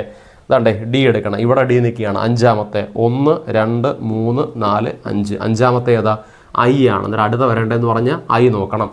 ഇവിടെ ED6 തന്നെയാണ്. ശരി, അവിടെ ED6 അന്നേരം അത് തെറ്റാണ്. So answer is equal to first option ആയിരിക്കും. ഓപ്ഷൻ എ ആയിരിക്കും ഈ കണക്കിൻ്റെ ഉത്തരം. അറിയാതെ മറ്റ് എളുപ്പമാർഗ്ഗങ്ങളൊന്നും നോക്കരുത്. മറ്റ് എളുപ്പമാർഗ്ഗങ്ങളൊക്കെ പഠിച്ചാലും നിങ്ങൾക്ക് അതിനകത്ത് സംശയം വരും. അതിനകത്ത് ഏറ്റവും നല്ലതെന്ന് പറഞ്ഞാൽ നിങ്ങൾ ഇതുപോലെ എഴുതുക, കോഡിങ് എഴുതുക, 26 ലെറ്റേഴ്സ് എഴുതി വെക്കുക. ചോദ്യപേപ്പറിൽ കോഡിങ്ങിൻ്റെ ക്വസ്റ്റ്യൻ ഉണ്ടോ ഇത് എഴുതി വെക്കുക. പിന്നെ അതുമായിട്ട് ബന്ധിച്ച് നോക്കി ചെയ്യുന്നതായിരിക്കും കോഡിങ്ങിനകത്ത് നിങ്ങൾക്ക് ചെയ്യാൻ ഏറ്റവും നല്ല മാർക്ക്. ഓക്കെ, അപ്പോൾ നമുക്ക് അടുത്ത ക്വസ്റ്റ്യനിലേക്ക് പോകാം. അടുത്ത ക്വസ്റ്റ്യനും കോഡിങ്ങിൻ്റെ ഒരു ചോദ്യം തന്നെയാണ്. കോഡ് ഇതാണ്: ഇംഗ്ലീഷിൻ്റെ വില 13, ഹിന്ദിയുടെ വില 9, ഉറുദുവിൻ്റെ വില 7 ആണെങ്കിൽ കെമിസ്ട്രിയുടെ വിലയാണ് ചോദ്യം അല്ലേ? ഓക്കെ, എന്നാൽ ഈ ക്വസ്റ്റ്യനിലോട്ട് പോകുമ്പോഴേ കോഡിങ്ങിനകത്ത് രണ്ടാമത്തെ ഒരു മാർഗം പറയാനാണ് ഈ ചോദ്യം. ഇങ്ങനെയാണ്: ഇംഗ്ലീഷിൻ്റെ വില 13 കിട്ടണമെങ്കിൽ നിങ്ങൾ ആദ്യം ചെയ്യേണ്ടത് ഇംഗ്ലീഷിനകത്തുള്ള ലെറ്റേഴ്സ് എണ്ണി പറയണം. എത്ര ലെറ്റേഴ്സ് ഉണ്ട്? 1, 2, 3, 4, 5, 6, 7. ലെറ്റേഴ്സിൻ്റെ എണ്ണം 7. ഇവിടെ ഹിന്ദിയുടെ വില, ഹിന്ദിക്കകത്ത് ലെറ്റേഴ്സ് എന്ന് പറഞ്ഞാൽ 1, 2, 3, 4, 5 ലെറ്റേഴ്സ് ഉണ്ട്. ഉറുദുവിൻ്റെ എണ്ണം എന്ന് പറഞ്ഞാൽ ലെറ്റേഴ്സിൻ്റെ എണ്ണം 4. ശരിയല്ലേ? ഇനി ഈ ലെറ്റേഴ്സിൻ്റെ എണ്ണത്തിന് ഉത്തരവായിട്ടുള്ള ബന്ധം നോക്കുമ്പം നിങ്ങൾക്ക് ഇങ്ങനെ മനസ്സിലാവും. 7 ആണ്, ഇവിടെ 13. 7ഉം 13 ബന്ധം എന്താ? ഇങ്ങനെ വേണമെങ്കിൽ പറയണം. 7ൻ്റെ ഇരട്ടി എന്ന് പറഞ്ഞാൽ 14. 14-ന് 1 കുറച്ചാൽ 13. ശരിയല്ലേ? ഇരട്ടിന്ന് 1 കുറച്ചാൽ മതി. 7ൻ്റെ ഇരട്ടി 14, 1 കുറച്ചാൽ 13. എന്നാൽ ഇവിടെ 5, 5ൻ്റെ ഇരട്ടി 10, 1 കുറച്ചാൽ 9. ഓക്കെ, എന്നാൽ ഇവിടെ 4 ആണ്, 4ൻ്റെ ഇരട്ടി 8, 1 കുറച്ചാൽ 7. എന്നാൽ 1 പറഞ്ഞ് കെമിസ്ട്രി ചോദിച്ചാൽ കെമിസ്ട്രി എന്ന് പറഞ്ഞാൽ ലെറ്റേഴ്സിൻ്റെ എണ്ണം എത്ര? 9 കിട്ടും. സോ 9ൻ്റെ ഇരട്ടി എന്ന് പറഞ്ഞാൽ 18 ആണ്, 1 കുറച്ചാൽ 17 ആയിരിക്കും ഈ കണക്കിൻ്റെ ഉത്തരം. So answer is equal to 17 ആണ്, 17 ആണ്. ഇത് ലെറ്റേഴ്സിൻ്റെ എണ്ണവുമായിട്ട് ബന്ധപ്പെട്ടൊരു ചോദ്യമാണ്. എണ്ണവുമായിട്ട് ബന്ധപ്പെടുത്തി കോഡിങ്ങിലെ കണക്കുകൾ ചെയ്യാം. ക്ലിയർ? അടുത്ത ക്വസ്റ്റ്യൻ ഒരു സമാന്തര ശ്രേണിയിലെ ഒരു APയിലെ ഒരു സമാന്തര ശ്രേണിയായിട്ട് ബന്ധപ്പെട്ട ചോദ്യമാണ്. ഒരു സമാന്തര ശ്രേണിയിലെ തുടർച്ചയായ 3 പദങ്ങൾ h+1, 3h, 4h+2 ആയാൽ hൻ്റെ വിലയാണ് ചോദ്യം. ഓക്കെ, പെട്ടെന്ന് ചെയ്യാം. ഇതങ്ങ് മനസ്സിലാക്കണം. ഒരു തിയറം പഠിച്ചാൽ പെട്ടെന്ന് ചെയ്യാം. കോമൺ ഡിഫറൻസും വെച്ചും ചെയ്യാം. ഞാൻ അങ്ങനെ ചെയ്യുന്നില്ല, ഇങ്ങനെ അങ്ങ് പഠിക്കണം. ഒരു സമാന്തര ശ്രേണിയിലെ തുടർച്ചയായ 3 പദങ്ങൾ എയും ബിയും സിയും ആണെങ്കിൽ അതിനകത്ത് നിങ്ങൾ പഠിച്ചു വെക്കേണ്ട ഒരു ഇക്വേഷനാണ്, ഒരു രീതിയാണ്. തുടർച്ചയായ 3 പദങ്ങൾ എയും ബിയും സിയും ആണെങ്കിൽ ഇങ്ങനെ പഠിക്കണം: b = a+c/2 ആയിരിക്കും. ഒന്ന് പറഞ്ഞേ, ഒരു സമാന്തര ശ്രേണിയിലെ തുടർച്ചയായ 3 പദങ്ങൾ എയും ബിയും സിയും ആണെങ്കിൽ ബി എന്ന് പറഞ്ഞാൽ എന്തായിരിക്കും?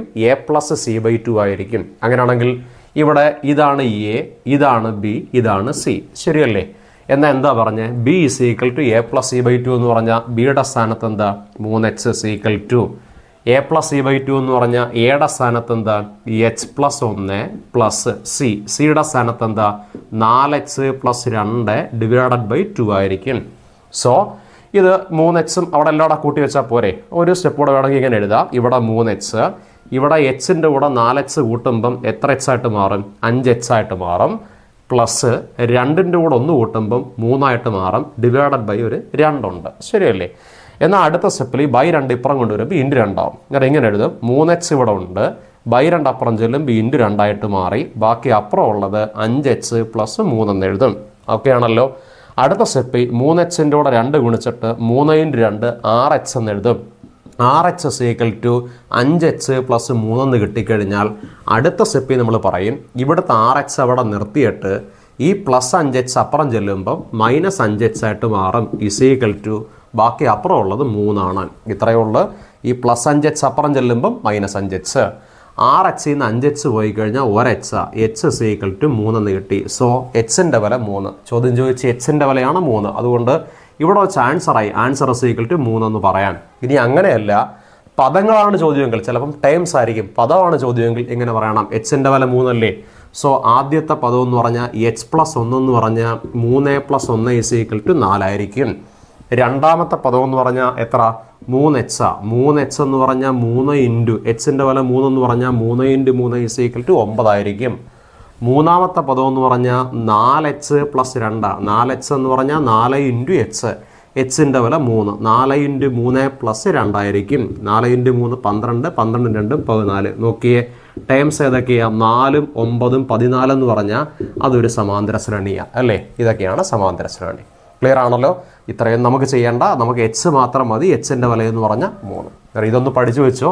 അടുത്തടുത്ത 3 പദങ്ങൾ എയും ബിയും സിയും ആണെങ്കിൽ B is equal to A plus C by 2 ആയിരിക്കും. ക്ലിയർ? അടുത്ത ക്വസ്റ്റ്യൻ 25ാമത്തെ ക്വസ്റ്റ്യൻ ട്രെയിനുമായിട്ട് ബന്ധപ്പെട്ടൊരു ചോദ്യമാണ്.